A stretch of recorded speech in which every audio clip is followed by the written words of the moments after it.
আরে কি করছো তুমি? ছাড়ো, আমাকে ছাড়ো বলছি। তোমার কি মাথা খারাপ হয়ে গেছে নাকি? এসব তুমি কি করছো? তুমি কি জানো আমি কে? আমি তোমাকে ভালোবেসে ফেলেছি। তোমাকে না পেলে আমার জীবন মরণ একরকম। আর এটা খুব ভালোভাবে বুঝতে পেরেছি আমি যে তোমার সঙ্গে লিভ ইন সম্পর্কে না যাই তাহলে তুমি আমার সম্পর্কটাকে কোনো দিনই গুরুত্ব দেবে না। তাই আমি এটা করতে বাধ্য হচ্ছি। তোমার সঙ্গে রুম শেয়ার করাটাই ছিল আমার জীবনের সবচাইতে বড় ভুল। তুমি কেন বুঝতে পারছো না? তুমি একটা ছেলে আর আমি একটা মেয়ে। তুমি চাইলে জীবনে অনেক কিছু করতে পারো, কিন্তু আমার সেটা সম্ভব নয়। মানুষ চাইলে তার জন্য কোনো কিছুই অসম্ভব নয়। যাই হোক, এখন কথা বাড়িয়ে সময় নষ্ট করে কোনো লাভ নেই। যেটা করতে চাইছি সেটা করতে দাও।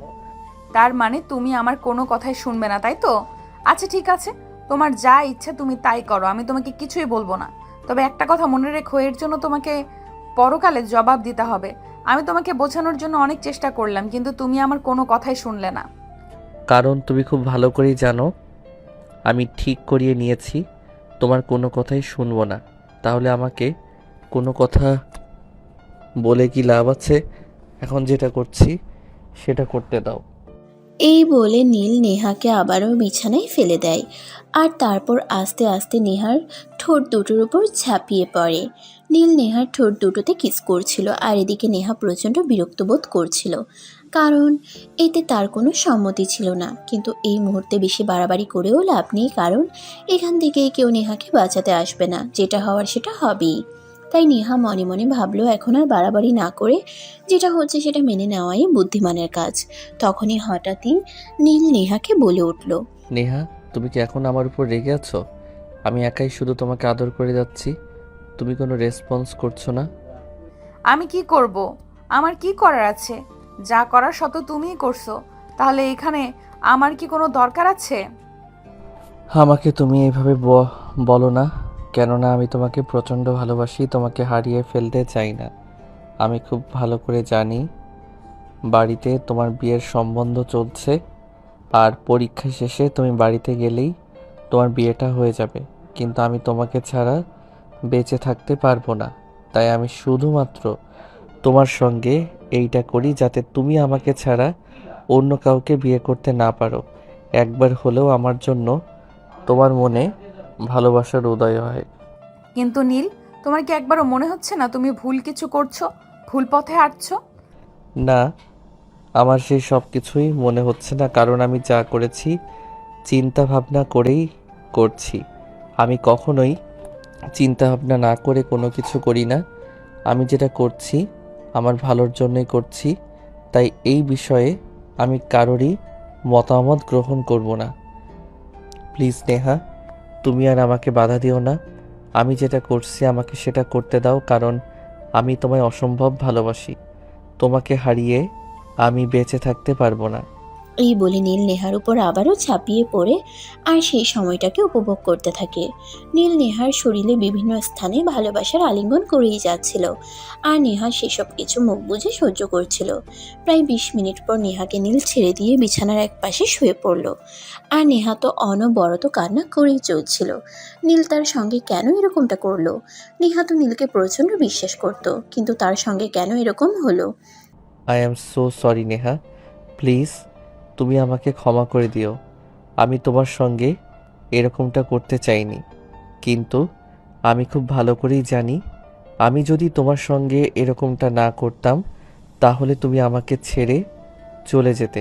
কারণ তোমার ফ্যামিলি তোমার জন্য বিয়ের সম্বন্ধ করছে। তুমি তোমার ফ্যামিলির খুবই বাধ্য একটা মেয়ে, তাই আমি তোমার সঙ্গে এরকমটা করতে বাধ্য হলাম। তুমি আমার সঙ্গে আর কোনো কথাই বলবে না। আমি তোমার সঙ্গে কোনো কথাই বলতে চাই না।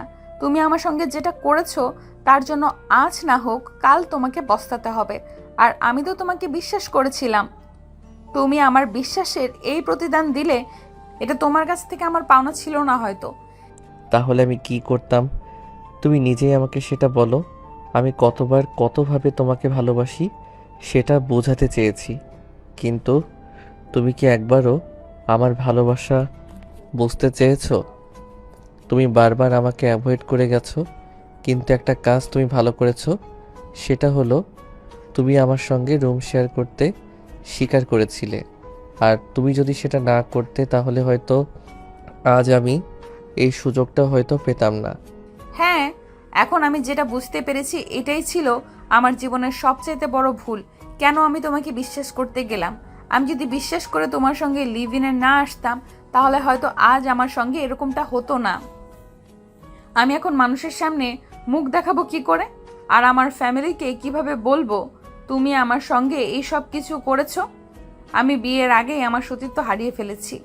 এই বলে নেহা বিছানা থেকে নেমে কোনো রকমে নিজের কাপড় চোপড় ঠিক করে ওয়াশরুমে ঢুকে যায়। প্রায় 1 ঘন্টা হয়ে গেছে, এখনও নেহা ওয়াশরুম থেকে বের হচ্ছে না। এদিকে নীলের টেনশন ক্রমশই বেড়েই চলেছে। নেহা আবার উল্টাপাল্টা কিছু করে বসবে না তো?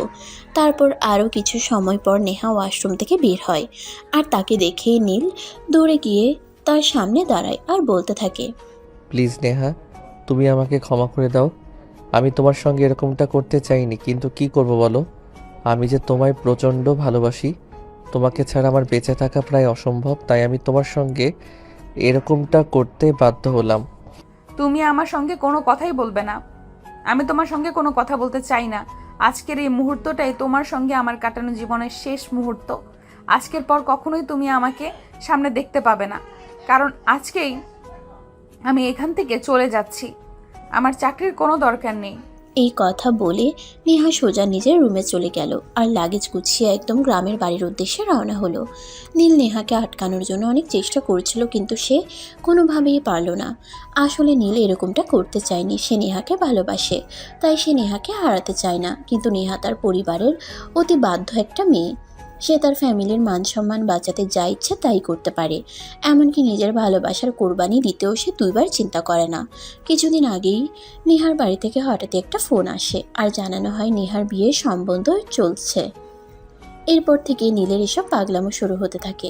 যদিও নীলা অনেক আগে থেকে নেহাকে বোঝানোর চেষ্টা করছিল সে নেহাকে ভালোবাসে, কিন্তু নেহা সব কিছু বুঝেও না বুঝার অভিনয় করছিল, কারণ সে খুব ভালো করেই জানে তার ফ্যামিলিতে প্রেম ভালোবাসার কোনো জায়গা নেই।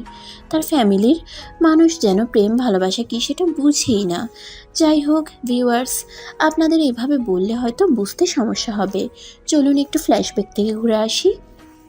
আজ শনিবার সকালবেলা ঘুম থেকে উঠেই নীল ফ্রেশ হয়ে তৈরি হয়ে নিল ভার্সিটি যাওয়ার জন্য। তারপর বাসা থেকে তার বাইক নিয়ে বেরিয়ে পড়লো। প্রায় 10 মিনিটের মতো সময় লাগলো ভার্সিটি পৌঁছাতে। আর ঠিক তখনই তার ভার্সিটির 2 বান্ধবী কথোপকথন করছিল। কিরে নিশি, শুনলাম নীল নাকি তোর পেছনে লাইন মারছে। তাহলে তুই তাকে পাত্তা দিচ্ছিস না কেন? নীলের মতো একটা ছেলে যদি আমার পিছনে একবার লাইন মারতো তাহলেই তো আমি তার প্রেমে রাজি হয়ে যেতাম। 2-1 বার কথা বললেই তার প্রেমে রাজি হয়ে যেতে হবে এমন তো কথা নেই। সে আমার সঙ্গে লাইন মারছে সেটা ঠিক আছে, কিন্তু একটু সময় নিয়ে আগে ভেবে নি তার সঙ্গে আমি সম্পর্কে যেতে পারবো কি না। তুই যাই বলিস না দোস্ত, নীলের মতো একটা ছেলেকে এভাবে বাজিয়ে রাখা তোর একদমই ঠিক হয়নি। আমাদের ভার্সিটিতে নীল একমাত্র ছেলে যার কথাতে যে কোনো মেয়ে রাজি হয়ে যেতে পারে, আর তুই কিনা তাকে ওয়েটিং লিস্টে রেখেছিস। শোন, আমি না এ ব্যাপারে তোর সঙ্গে কোনো কথা বলতে চাই না। আমি আমার ব্যাপারে নিজের সিদ্ধান্ত নিতে চাই। আমি তোর কোনো কথাই শুনছি না। আর হ্যাঁ, তোকে একটা কথা বলে দিচ্ছি, আজকের পর আর এই বিষয় আমার সঙ্গে কোনো কথাও বলবি না। আমার যখন যেটা ভালো মনে হবে তখন আমি সেটাই করব। আমি কারোর সিদ্ধান্তে চলি না। এই বলে 2 বান্ধবী কথা কাটাকাটি করছিল। ঠিক এমন সময় নীল সেখানে এসে উপস্থিত হয় আর নীলকে দেখে নিশি বলতে থাকে, দেখো নীল, তুমি যাই কিছু করো না কেন আমাকে তুমি পটাতে পারবে না, কারণ তোমার চাইতে বড়লোক বাবার ছেলেরা আমার পিছনে লাইন মারে। আমি তাদেরকেই পাত্তা দিই না, আর সেখানে তুমি তো একটা জাস্ট হাস্যকর বিষয়। ও তাই নাকি? আচ্ছা ঠিক আছে, কোনো সমস্যা নেই। এই রিমি, তুমি আমার সঙ্গে চলো, তোমাকে নিয়ে আজ ঘুরতে যাব। কি হলো রিমি, যাবে কিনা বলো? অফ মাই সুইট হার্ট, এটা তুমি কি বলেছো? তুমি আমাকে বলবে আর আমি তোমার সঙ্গে যাব না? এমনটা হতে পারে নাকি? তুমি 2-3 মিনিট দাঁড়াও, আমি আসছি। আরে রিমি, এসব তুই কি বলছিস? তুই এই ছেলের সঙ্গে ঘুরতে যাবি? তোর কি মাথা খারাপ হয়ে গেছে নাকি? আমার মাথা খারাপ হয়নি, আমার মাথা একদমই ঠিক আছে। আর আমি যা করছি ভেবেচিন্তে করছি। নীলের মতো একটা ছেলেকে অ্যাভয়েড করে চলার মতো বোকা আমি নই। তুই জানিস নীলের বাবার কোটি কোটি টাকার সম্পত্তি, আর সে নিজেও দেখতে যথেষ্ট হ্যান্ডসাম, তাই তাকে অ্যাভয়েড করে চলার মতো কোনো কারণ আমি খুঁজে পাচ্ছি না। তোর যা ইচ্ছে তাই কর। নীল, চলো, আমি তোমার সঙ্গে যাচ্ছি। হ্যাঁ রিমি, তুমি একদম ঠিক কথাই বলেছ। নিশির মতো বোকামি তুমি করো না। নিশি আমাকে পেয়েও অ্যাভয়েড করেছে, আর নিশি তোমাকে বলছি, আমি নীল কোনো মেয়েকে ট্রাই করব আর সেই মেয়ে পড়বে না, এমনটা হতেই পারে না। এখন থেকে তোমার আফসোসের দিন শুরু। যাও, গেট লস্ট। এই কথা বলেই নীল রিমিকে নিয়ে বাইকে করে ভার্সিটি থেকে বের হয়ে গেল। যদিও সে এসেছিল ভার্সিটিতে ক্লাস করতে, কিন্তু ক্লাস করা তো তার জন্য নয়, কারণ সে তো ভার্সিটিতে আসে প্রতিদিন নতুন নতুন মেয়ে নিয়ে ডেটিং করতে। এটা তার নিত্য দিনকার রুটিন বলা চলে। আজ সে এই মেয়ে, কাল ওই মেয়েকে নিয়ে ডেটিংয়ে যাবে। এটা তার অভ্যাস হয়ে গেছে, নয়তো তার ভালোই লাগে না। যাই হোক, এদিকে নীল আর রিমি দুজনে বাইকে বসেই গল্প করছিল। সো সুইটহার্ট, আমরা কোথায় যাচ্ছি সেটা তো আমায় বলো। যদিও তোমার সঙ্গে জাহান্নামে যেতেও আমার কোনো আপত্তি নেই। আরে এসব কি পাগলের মতো কথা বলছো?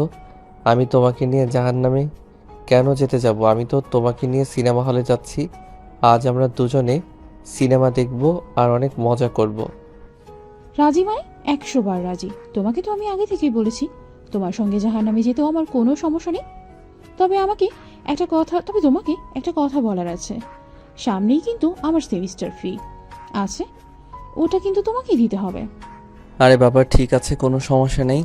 সেমিস্টার ফি আর কত? মাত্র 25,000 টাকাই তো। সেটা তোমাকে আমি দিয়ে দেব, কোনো প্রবলেম হবে না। তুমি শুধু আমার সঙ্গে থেকো আর আমায় একটু আনন্দ দিও, তাহলেই হবে। আর কিছুই চাই না তোমার থেকে। তুমি আসলেই অনেক ভালো সুইটহার্ট।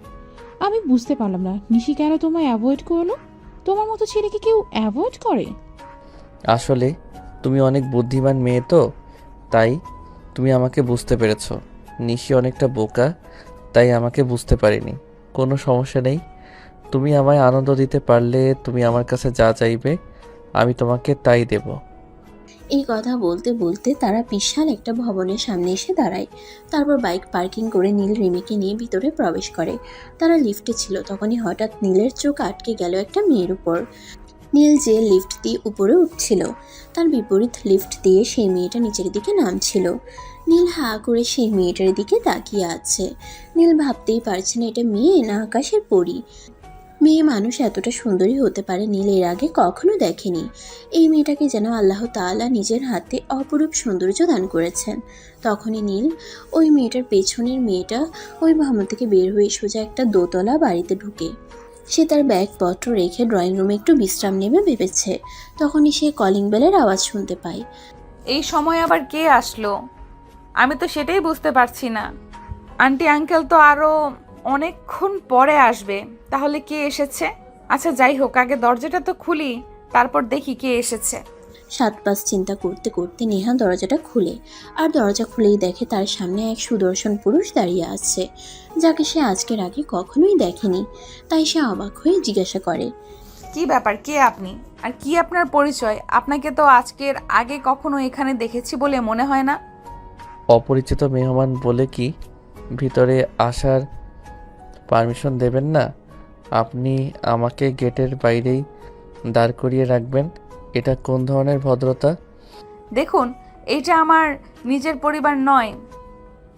আমি আমার প্রতিবেশী আন্টির বাড়িতে থাকি, আর এখানে আমার থাকাটাই অনেক বেশি কিছু। তাই আমি আপনাকে চাইলেও ভেতরে আসার পারমিশন দিতে পারি না। ও আচ্ছা, ঠিক আছে, আমি বুঝতে পেরেছি এটা আপনার বাড়ি নয়। তাই বলে একজন মেহমান আসলে আর আপনাকে মেহমানকে ভিতরে ঢুকতে দিবেন না, এটাও কি ভদ্রতার মধ্যে পড়ে নাকি? দেখুন, আপনাকে তো আমি চিনি না, আর আপনার সম্পর্কে কোনো কিছু জানিও না, তাহলে আপনাকে আমি কিভাবে ঢুকতে দিব বলেন?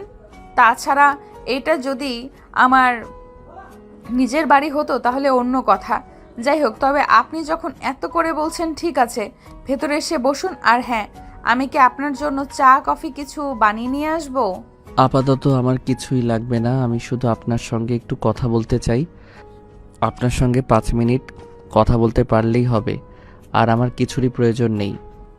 আপনি তো অদ্ভুত এক মানুষ। আপনার সঙ্গে আজকে আমার প্রথমবার দেখা হয়েছে, যেখানে আমি আপনার সঙ্গে কথাই বলতে চাই না, তারপরও আপনাকে বাসায় ঢুকালাম। আর এখন চা কফি কিছু অফার করছি, আপনি সেটা ফিরিয়ে দিয়ে বলছেন আপনি আমার সঙ্গে গল্প করতে চান। এটা কোন ধরনের অসভ্যতাম? আমি তো সেটাই বুঝতে পারছি না। আপনার সঙ্গে এতক্ষণ ধরে গল্প করছি, আমি তো আপনার নামটাই জানতে পারলাম না। যাই হোক, আপনার নামটা অন্তত বলুন, আর কিছু না হয় বাদই দিলাম। আপনি তো বড় অদ্ভুত মানুষ।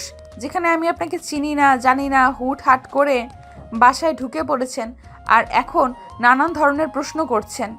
আপনি এক্ষুনি বাসা থেকে বের হয়ে যান, তা না হলে কিন্তু আমি পুলিশে কল করতে বাধ্য হব। হা হা হা, আপনি আমাকে হাসালেন। আপনি তো আমার সম্পর্কে কোনো কিছু জানেনই না, আর সেখানে আপনি কি না আমাকে পুলিশের ভয় দেখাচ্ছেন।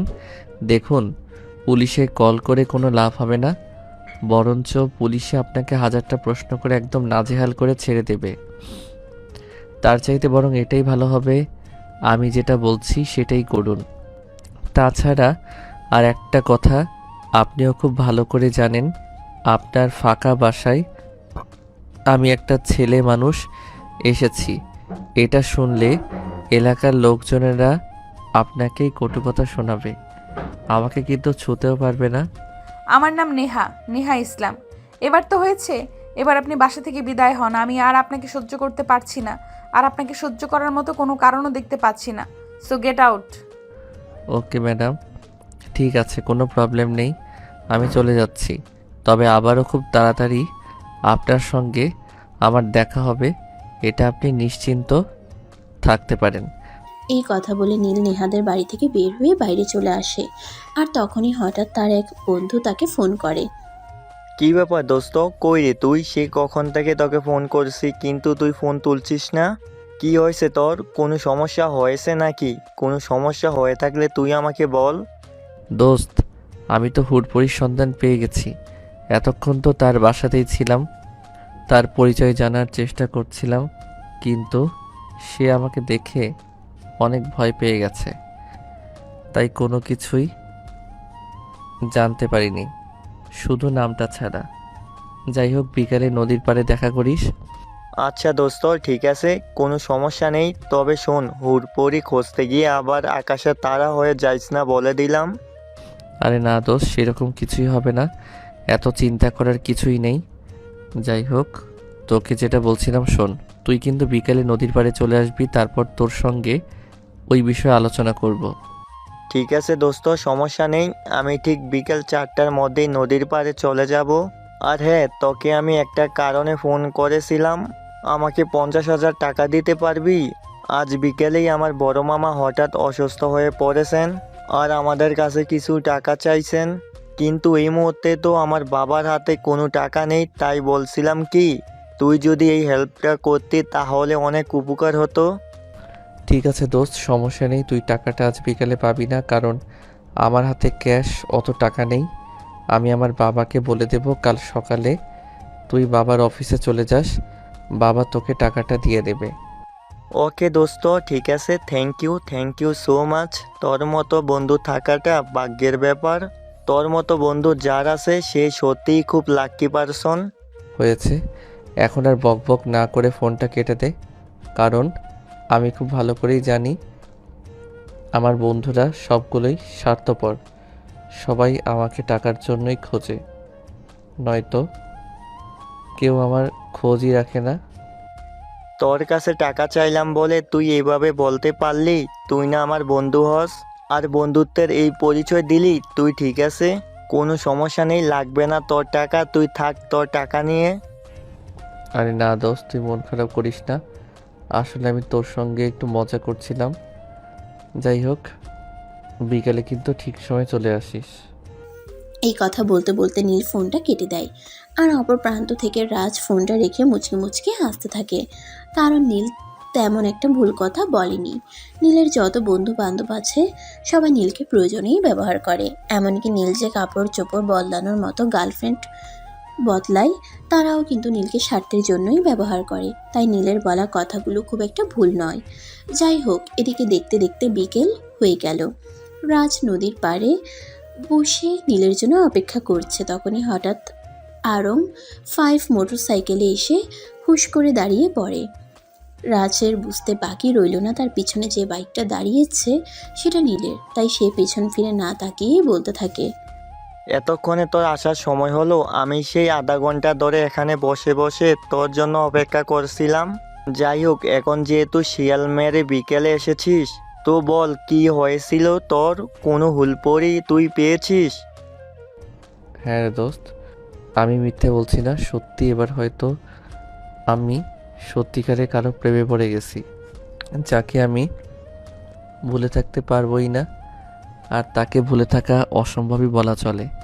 সে দেখতে এতটাই সুন্দর যে শুধু আমি নই, পৃথিবীর যে কোনো ছেলে তার দিকে একবার চোখ তুলে তাকালে আর চোখ ফেরাতে মন চাইবে না।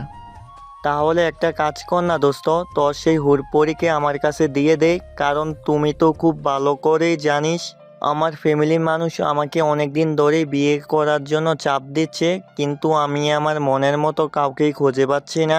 এবার যদি তোর পরিটাকে আমায় দিয়ে দিস, তাহলে আমি বিয়ের কাজটা সেরে ফেলতে পারি। একদম জীবন মাঞ্জা বরাবর একটা লাথি। এতদিন তোরা প্রেম করেছিস, আমি কি তোদের কিছু বলেছি? আমি তো শুধু মেয়েদের নিয়ে ডেটিংয়ে যেতাম আর বাপের পয়সা উড়াতাম। এবার কিন্তু আমি সত্যি বলছি, আমি সত্যি সত্যি কারোর প্রেমে পড়ে গেছি। আর প্রেমে পড়েছি বললে ভুল হবে, কারণ আমি তাকে ভালোবেসে ফেলেছি। আমি তাকে এক মুহূর্তের জন্যেও ভুলতে পারছি না। তার সাথে দেখা হওয়ার পর থেকে প্রতিটা সেকেন্ডে, প্রতিটা মিনিটে আমার চোখের সামনে শুধু তার ছবি ভাসছে। আমার জীবনটা এখন সেই হুর পরিময় হয়ে গেছে। আচ্ছা দোস্ত, ঠিক আছে, এখন ফাজলামো বাদ দিয়ে কাজের কথা বলি। তোর সেই হুড়পড়ির পরিচয় কি সেটা তো বল। তুই যদি কিছুই না বলিস তাহলে আমি বুঝবো কি করে? ওর নাম নেহা, নেহা ইসলাম। সে নিজেই বলেছে, আর এখানে তার এক আন্টির বাসায় থেকে জব করে হয়তো। আর কিছুই জানি না, তবে কাল থেকে তার বিষয়ে ইনফরমেশন নেওয়া শুরু করব। ওরে বাবা রে বাবা, তুই তো দেখছি একদম গোয়েন্দাগিরি শুরু করে দিবি। ভাবছিস কাউকে পছন্দ হয়েছে তোর, প্রেমে পড়েছিস, তো গোয়েন্দাগিরি করার কি আছে? শোন, তুই যেরকমটা ভাবছিস সেরকমটা নয়। আমি কিন্তু মেয়েটার প্রেমে পড়েছি নয়, আমি মেয়েটাকে ভালোবেসে ফেলেছি। আর যাকে ভালোবাসবো, যাকে নিয়ে আমি সারা জীবন কাটানোর স্বপ্ন দেখছি, তার সম্বন্ধে একটু খোঁজ খবর নেব না? সেটা তো হয় না। আমি সব কিছু চিন্তা ভাবনা করে তারপরে সিদ্ধান্ত নেই। এটা তো তুই জানিস নাকি? ও তাই নাকি? প্রতিদিন ড্রেস চেঞ্জ করার মতোই গার্লফ্রেন্ড চেঞ্জ করা বন্ধুটাও নাকি কাউকে ভালোবেসে ফেলেছে, আর এটাও নাকি আমাকে বিশ্বাস করতে হবে? তুই সত্যিই আমাকে হাসালি বন্ধু, তুই না থাকলে আমি এতটা হাসতেই পারতাম না। যাই হোক, বাদ দে, তোর হুলপরিটাকে একবার একটু দেখাতো, দেখি তার নিশ্চয়ই কোনো ছবি তোর কাছে রয়েছে। না, আমি তার কোনো ছবি আনিনি, তবে আগামীকাল সকালেই আমি তাকে ফলো করব। তারপর তার বিষয়ে সমস্ত ইনফরমেশন আশা করছি পেয়ে যাব। এরপর প্রসঙ্গ পাল্টে ফেলে দুজনে, আবারও কথা বলতে থাকে। এভাবেই কেটে গেল আরও অনেকটা সময়। এদিকে দেখতে দেখতে বিকাল ঘনিয়ে সন্ধ্যা হয়ে এলো, আর দুজন যার যার বাসায় চলে গেল। এর পরের দিন সকালবেলা নীল 6টা বাজে অ্যালার্ম দিয়ে রেখেছিল। সে ঘুম থেকে উঠে ফ্রেশ হয়ে নিল, তারপর রেডি হয়ে নিচে আসতে দেখলেই তার মা তাকে বলে, কি ব্যাপার, সূর্য আজ কোন দিক থেকে উঠেছে? আমি তো সেটাই বুঝতে পারছি না। আমার ছেলে তো কখনো এত সকালবেলা ঘুম থেকে ওঠে না। মা, আজ থেকে প্রতিদিন সূর্য পূর্ব দিকে উঠবে বলে ঘোষণা করা হয়েছে, তবে এর আগে কোন দিকে উঠত সেটা আমার জানা নেই। যাই হোক, আমার ব্রেকফাস্ট নিয়ে তোমাকে চিন্তা করতে হবে না, আমি বাইরে থেকে ব্রেকফাস্ট করে নেব। এখন আমি বেরোচ্ছি, আর কখন ফিরবো সেটাও জানি না। এগুলো কোন ধরনের কথা? আমি তো সেটাই বুঝতে পারছি না। এখন সবে মাত্র সকাল 7টা বাজে, আর তুমি বাসা থেকে বের হয়ে যাচ্ছ। আর তারপর তুমি কখন বাসায় ফিরবে তারও কোনো ঠিক ঠিকানা নেই। এটা কি হয় নাকি? তুমি যেখানেই যাও না কেন, তোমাকে কিন্তু ভার্সিটি যেতেই হবে, কারণ সামনেই তোমার এক্সাম আছে। পরপর 3 বছর ধরে একই সেমিস্টারে পড়ে রয়েছো। তোমার কি একটুও লজ্জা করে না এটা নিয়ে? মা শোনো, তোমাকে একটা কথা বলি। লজ্জা হলো নারীদের ভূষণ। আমি তো আর নারী নই, তাহলে আমার কেন লজ্জা করবে বলো? আমার একটু লজ্জা করে না, বরঞ্চ আমার আরও খুবই ভালো লাগে। প্রতি বছর ভার্সিটিতে নতুন নতুন মেয়ে আসে, আর প্রতিদিনই আমি একটা একটা নতুন মেয়ের সঙ্গে প্রেম করতে পারি। যাই হোক, তবে একটা কথা এখন তোমায় বলি, আজকের পর থেকে হয়তো আর প্রতিদিন নতুন নতুন গার্লফ্রেন্ড চেঞ্জ করতে হবে না, কারণ আমি পার্মানেন্টলি একজনকে পেতে চলেছি। ওরে বাবা রে বাবা, যে ছেলেটাকে দেখলেই সবাই প্লে বয় বলে, আর সে কিনা এখন পার্মানেন্টলি কারো সঙ্গে প্রেম করতে যাচ্ছে, এটাও আমাকে বিশ্বাস করতে হবে?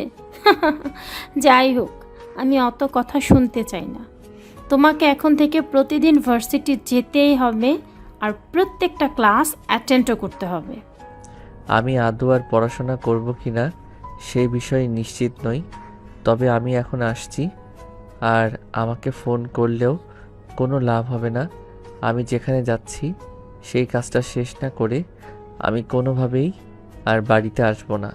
যদিও এরপর তার মা তাকে কিছু জিজ্ঞাসা করতে চাইছিল, কিন্তু সে আর এই বিষয়ে কোনো সুযোগ না দিয়ে সোজা বাসা থেকে বের হয়ে চলে গেল। 8টা বাজার আগেই সে নেহাদের বাড়ির সামনে দাঁড়িয়ে অপেক্ষা করতে থাকে। নেহা তখন ব্যালকনিতে দাঁড়িয়ে চুল আঁচড়াচ্ছিল। তখনই সে নীলকে দেখতে পায় আর ব্যালকনি থেকেই বলে, এই যে মিস্টার, কি ব্যাপার, কি সমস্যা আপনার? আপনি আজকেও আবার আমার বাড়ির সামনে দাঁড়িয়ে কি দেখছেন, কি করছেন? যদি আমি বলি আপনার বাড়ির সামনে দাঁড়িয়ে আমি আপনার জন্য অপেক্ষা করছিলাম, তাহলে আপনার উত্তরটা কি হবে সেটাই বলুন। দেখুন, আমি আপনাকে কালকেও বলেছি আর আজকেও বলছি, এটা কিন্তু আমার নিজের বাড়ি নয়। আমি আমার আন্টির বাসায় থাকি। শহরে আমার চেনা জানা কেউ নেই, তাই বলে আমি এখানে উঠেছি আর একটা চাকরি করছি। তো আমি চাই না আপনি কোনোভাবে আমাকে বিরক্ত করুন। কোনো সমস্যা নেই, আমি আর বিরক্ত করব না এখানে এসে। তবে আমি ওই চায়ের দোকানে বসে তোমার জন্য অপেক্ষা করছি। তোমার সঙ্গে কিছু কথা আছে। একদমই নয়, আমি আপনার সঙ্গে কোনো কথা বলতে চাই না। আপনি চুপচাপ এখান থেকে সোজা নিজের বাড়িতে চলে যান, আর কখনো আমাকে ফলো করতে আসবেন না। আমি বুঝতে পারছি না সমস্যা আপনার, আর কেনই বা আপনি এইভাবে আমার পেছনে পড়ে আছেন। আমি তো আপনার কোনো ক্ষতি করিনি, এমনকি আপনার কোনো পাকা ধানে মই দিয়েছি বলেও তো মনে হচ্ছে না। এই কথাটা শুনতে শুনতে নীল নেহাকে কোনো উত্তর না দিয়ে সেখান থেকে চলে গেল। পাশে এই চায়ের দোকানে বসে অপেক্ষা করছিল কখন নেহা বাসা থেকে বের হবে আর সে নেহার সঙ্গে কথা বলবে। এভাবেই চলে গেল প্রায় 15 মিনিটের মতো সময়। 15 মিনিট পর নেহা বাসা থেকে বের হয়ে অফিসে যাওয়ার উদ্দেশ্যে বাসার সামনে দাঁড়িয়ে নেহা রিকশার জন্য অপেক্ষা করছিল। তখনই নীল বাইক নিয়ে তার সামনে এসে দাঁড়ায় আর বলে, যদি আপনার গন্তব্যস্থলের ঠিকানাটা দেন, তাহলে আমি আপনাকে আপনার গন্তব্যস্থল পর্যন্ত পৌঁছে দিয়ে আসতে পারি। আমার কোনো প্রবলেম হবে না। জি না সাহেব, তার কোনো প্রয়োজন হবে না। আমি রিক্সা পেয়ে যাব আর আমার গন্তব্যস্থলে রিক্সা করে পৌঁছে যেতে পারবো। আপনার কোনো হেল্পের আমার প্রয়োজন নেই। আপনি এখন এখান থেকে আসতে পারেন। আপনি কেন আমাকে এতটা বিরক্ত করছেন সেটা কি আমি জানতে পারি? কারণটা খুব বেশি কিছু নয়, কারণটা খুবই সোজা, আর তুমি চাইলে আমি সেটা তোমাকে বলতেও পারি। হ্যাঁ, আমি তো সেটাই জানতে চাইছি, কি এমন কারণ যার কারণে আপনি এইভাবে আমার পেছনে পড়ে আছেন? যেই কারণটা তো আমার জানাটা খুব দরকারি, খুব জরুরি। তো প্লিজ দেরি না করে বলে ফেলুন, আপনি কেন আমার পেছনে এভাবে পড়ে আছেন? যদি বলি তুমি আমার মন চুরি করে নিয়েছো, আর তাই আমি তোমার পিছনে ঘুরঘুর করছি। এই যে মিস্টার, ভদ্র ভাষায় কথা বলুন। আমি চুরি করতে যাব কেন? ওসব চুরি টুরির অভ্যাস আমার নেই। সো এইসব কথা বলতে আপনি আর কখনোই আমার পেছনে আসবেন না, আর আমি আপনাকে আমার সামনে দেখতেও চাই না। আর একটা কথা তো আমি আপনাকে আগেই বলে দিয়েছি, আমি এখানে কিন্তু নিজের বাড়িতে থাকি না। এইখানে আমাকে অনেক কিছু মেনটেন করতে হয়, তাই আপনি এমন কিছু করবেন না যাতে আমার এখানে থাকাটা কষ্টসাধ্য হয়ে দাঁড়ায়। তুমি এখানে থাকা নিয়ে চিন্তা করছো, আমি কিন্তু মোটেও তোমার থাকা নিয়ে চিন্তা করছি না। কারণ এই শহরটা এতটাও ছোট নয় যেখানে তোমার থাকার জায়গা হবে না। যাই হোক, কোথায় যাচ্ছিলে সেটা বলো, আমি তোমায় পৌঁছে দিয়ে আসি। আরে মিস্টার, আপনার মতো পোলাপান তো আমি জীবনেও দেখি নাই। আমি তো আপনাকে বললাম আমার আপনার হেল্পের কোনো প্রয়োজন নেই, তারপরও আপনি কেন এভাবে ছ্যাঁচড়ামি করছেন? আমি তো বলেছি আপনি এখান থেকে চলে যান। আমি আপনার সঙ্গে কোনো কথাই বলতে চাই না। এরপর নীল কিছু একটা বলতে চাইছিল, ঠিক তখনই সেখানে রিক্সা চলে আসে আর নেহা রিক্সায় উঠে যায়। তখন নীল আর কোনো উপায় অন্তর না দেখে মোটর সাইকেল নিয়ে নেহার পেছনে ফলো করতে থাকে। রিক্সা যেখানে এসে দাঁড়ালো সেই জায়গাটা দেখে তো নীলের চক্ষু চড়ক গাছ, কারণ এটা তো নীলের বাবার অফিস, মাইক্রোসফট কোম্পানি। তার মানে কি নেহা এখানেই চাকরি করে? নেহা অফিসের ভিতরে চলে যাওয়ার পর নীল গেটের সামনে থাকা সিকিউরিটিকে প্রশ্ন করে। সিকিউরিটি, এই মেয়েটা কি এখানেই চাকরি করে? হ্যাঁ ছোট সাহেব, এই তো 2 মাস হলো এই মেয়েটা এখানে চাকরি নিয়েছে। আর বড় সাহেবের কাছ থেকে শুনলাম মেয়েটা নাকি খুব ভালো আর খুব ভালোভাবে কাজ করে। কিন্তু একটা কথা আমাকে বলুন তো, আপনি কেন এই বিষয়ে জানতে চাইছেন? সেসব কথা আপনার না জানলেও চলবে। আগামীকাল আপনি সব কিছুই জানতে পেরে যাবেন। যাই হোক, এখন আমি আসছি। আর হ্যাঁ, এই মেয়েটার প্রতি কিন্তু একটু বিশেষ নজর রাখবেন। আমি আশা করি আপনাকে কি বলেছি আপনি বুঝতে পেরেছেন। নজর রাখতে হবে সেটা নয় বুঝলাম, কিন্তু কারণ কি এই পেছনে সেটা যদি আমাকে বলতেন তাহলে হয়তো আমার বুঝতে আরও একটু সহজ হতো। আপনি ছোট মানুষ, ছোট মানুষের মতোই থাকেন না। আপনি কেন এত কিছু জানতে চাইছেন? যাই হোক, আমি এখন আসছি। আর হ্যাঁ, আমি যে এই কোম্পানির এমডির ছেলে সেটা যেন এই মেয়েটা কোনোভাবেই জানতে না পারে। আর আমি যে এই অফিসের এমডির ছেলে সেটা কিন্তু আপনি ছাড়া এই অফিসের অন্য কোনো স্টাফ জানে না। ঠিক আছে স্যার, কোনো সমস্যা নেই। তবে বিষয়টা কি সেটা আমি কিছুটা আন্দাজ করতে পেরেছি। তবে আপনি কোনো চিন্তা করবেন না, আমি কখনোই এই বিষয়টা কারোর কাছে প্রকাশ করব না। তখন নীল আর কোনো কথা না বলে সোজা সেখান থেকে বাসায় চলে আসে। বিকেলবেলা যখন তার বাবা বাসায় আসলো তখন সে তার বাবার সঙ্গে কথা বলতে চায়। বাবা, আমি তোমার সঙ্গে কিছু কথা বলতে চাই, এবং এক্ষুনি, কারণ আমার কথা বলাটা খুবই জরুরি। তুমি আমার সঙ্গে কথা বলতে চাও সে বেশ ভালো কথা, কিন্তু হঠাৎ কি এমন জরুরি দরকার পড়লো না? মানে আসলে তুমি তো বিগত 3 বছরে একবারও আমার সঙ্গে ভালোভাবে কথা বলনি, তা আজ হঠাৎ তোমার কি এমন দরকার পড়লো যে খুব জরুরি কথা বলতে হবে? বাবা, আমি কাল থেকে তোমার অফিসে জয়েন করতে চাই, তোমার উত্তরাধিকারী হিসেবে নয়, সাধারণ একজন স্টাফ হিসেবে। এসব তুমি কি বলছো? তোমার কি মাথা খারাপ হয়ে গেছে নাকি? আমি তো সেটাই বুঝতে পারছি না। তুমি আমার অফিসে চাকরি নিবে, তাও আবার অফিসের সাধারণ একজন স্টাফ হিসেবে? কেন সেটা একবার আমাকে খুলে বলো, তারপর আমি চিন্তা করে দেখব। বাবা, আমি তোমাকে এত কিছুর কৈফিয়ত দিতে পারবো না, শুধু এটুকুই বলছি যে আমি তোমার অফিসে জয়েন করতে চাই, তবে তোমার উত্তরাধিকারী হিসেবে নয়, অফিসের সাধারণ একজন স্টাফ হিসেবে। আর কেন আমি তোমার অফিসের সাধারণ একজন স্টাফ হিসেবে জয়েন করতে চাই সেটা যখন সময় হবে তখন তোমাকে বলবো। আপাতত এই বিষয়ে তোমায় কিছুই বলতে পারছি না। I am so sorry. নীলের মা, শুনছো? তোমার ছেলে এসব কি বলছে? তোমার ছেলের মাথা খারাপ হয়ে গেছে নাকি? আমি তো সেটাই বুঝতে পারছি না। সে আমার অফিসে কাজ করতে চাইছে, সে নিজের অফিসে কেন একজন স্টাফ হিসেবে জয়েন করবে? আমি তো সেটাই বুঝতে পারছি না। তুমি প্লিজ তোমার ছেলের সঙ্গে কথা বলো। তোমার ছেলের কোনো ভীমরতি হয়েছে সেটা বোঝার চেষ্টা করো। হ্যাঁ, আমিও তো সেটাই চিন্তা করছি। তোমার ছেলের আবার কি ভীমরতি হলো যে সে অফিসের একজন সাধারণ স্টাফ হিসেবে জয়েন করতে চাইছে, যেখানে পুরো অফিসের উত্তরাধিকারী সে হতে চলেছে? মা বাবা, আমি তোমাদের কোনো কথার আপাতত কোনো কৈফিয়ত দিতে চাইছি না, আর দেওয়ার কোনো ইচ্ছা নেই। তবে যেটা সত্যি সেটাই বলছি, আমি আমাদের অফিসে সাধারণ একজন স্টাফ হিসেবে আগামীকাল থেকেই জয়েন করতে চাই। আমি তোমার এসব পাগলামো নিতে পারবো না। তোমার যা ইচ্ছে তুমি তাই করতে পারো, কিন্তু তোমাকে আমি কোনোভাবেই আমার অফিসের একজন স্টাফ হিসেবে অ্যাপয়েন্টমেন্ট করতে পারি না। কারণ তুমি খুব ভালো করেই জানো আমাদের মাইক্রোসফট কোম্পানি, আমাদের অফিসের সমস্ত কাজ কম্পিউটারের মাধ্যমে হয়ে থাকে। আর সেখানে তো তুমি কম্পিউটারের কও জানো না। তাহলে আমি কেন আর কিভাবে তোমাকে আমার অফিসে রাখতে পারি সেটা তুমি আমায় বলবে? মা প্লিজ, তুমি বাবাকে বোঝাও। বাবাকে বলো এত সব কিছু নিয়ে চিন্তা করতে হবে না, আমি ঠিক সব বুঝে নেব। কিন্তু প্লিজ বাবার অফিসে আমাকে চাকরিটা যেন দেয়। চাকরিটা আমার খুবই প্রয়োজন। প্লিজ তোমরা দুজনেই বোঝার ট্রাই করো। আচ্ছা, সে না হয় বুঝলাম। আমি তোর বাবাকে বললাম, তোর বাবা তোকে তার অফিসে রেখে দিল, কিন্তু কি এমন হলো যার কারণে তোকে এত ইমার্জেন্সি চাকরি নিতে হবে? আর সবচাইতে বড় কথা হলো, তুই তো এখনও অনার্সই কমপ্লিট করতে পারলি না। তাহলে তুই এখন আবার চাকরি দিয়ে কি করবি? আগে পড়াশোনাটা এক নাগাড়ে শেষ কর, তারপর তো আমাদের কোম্পানির মালিক তুইই হবি। তোমরা আমার কথা কেন বুঝতে পারছো না? আমি সেটাই বুঝতে পারছি না। আমি তো তোমাদেরকে বললাম আমি মালিক হতে চাই না, জাস্ট একজন কর্মচারী হিসেবে অফিসে ঢুকতে চাই। তাহলে বুঝতে পারছো না কেন? প্লিজ বাবা, আমাকে তোমার অফিসে একটা চাকরি দিয়ে দাও। আচ্ছা, তুমি অমন করছো কেন সেটা আমাকে বলো তো। ছেলেটা তোমার কাছে শুধু একটা চাকরি চাইছে, অন্য কিছু তো চাইছে না। তাহলে তুমি তোমার অফিসে চাকরি দিতে এত ইতস্তত করছো কেন? আমি বুঝতে পারছি না, তোমাদের মা ছেলের দুজনেরই কি মাথা খারাপ হয়ে গেছে নাকি? তোমার ছেলে কম্পিউটারের ক পর্যন্ত জানে না, আর সে কিনা করবে আমাদের অফিসে চাকরি?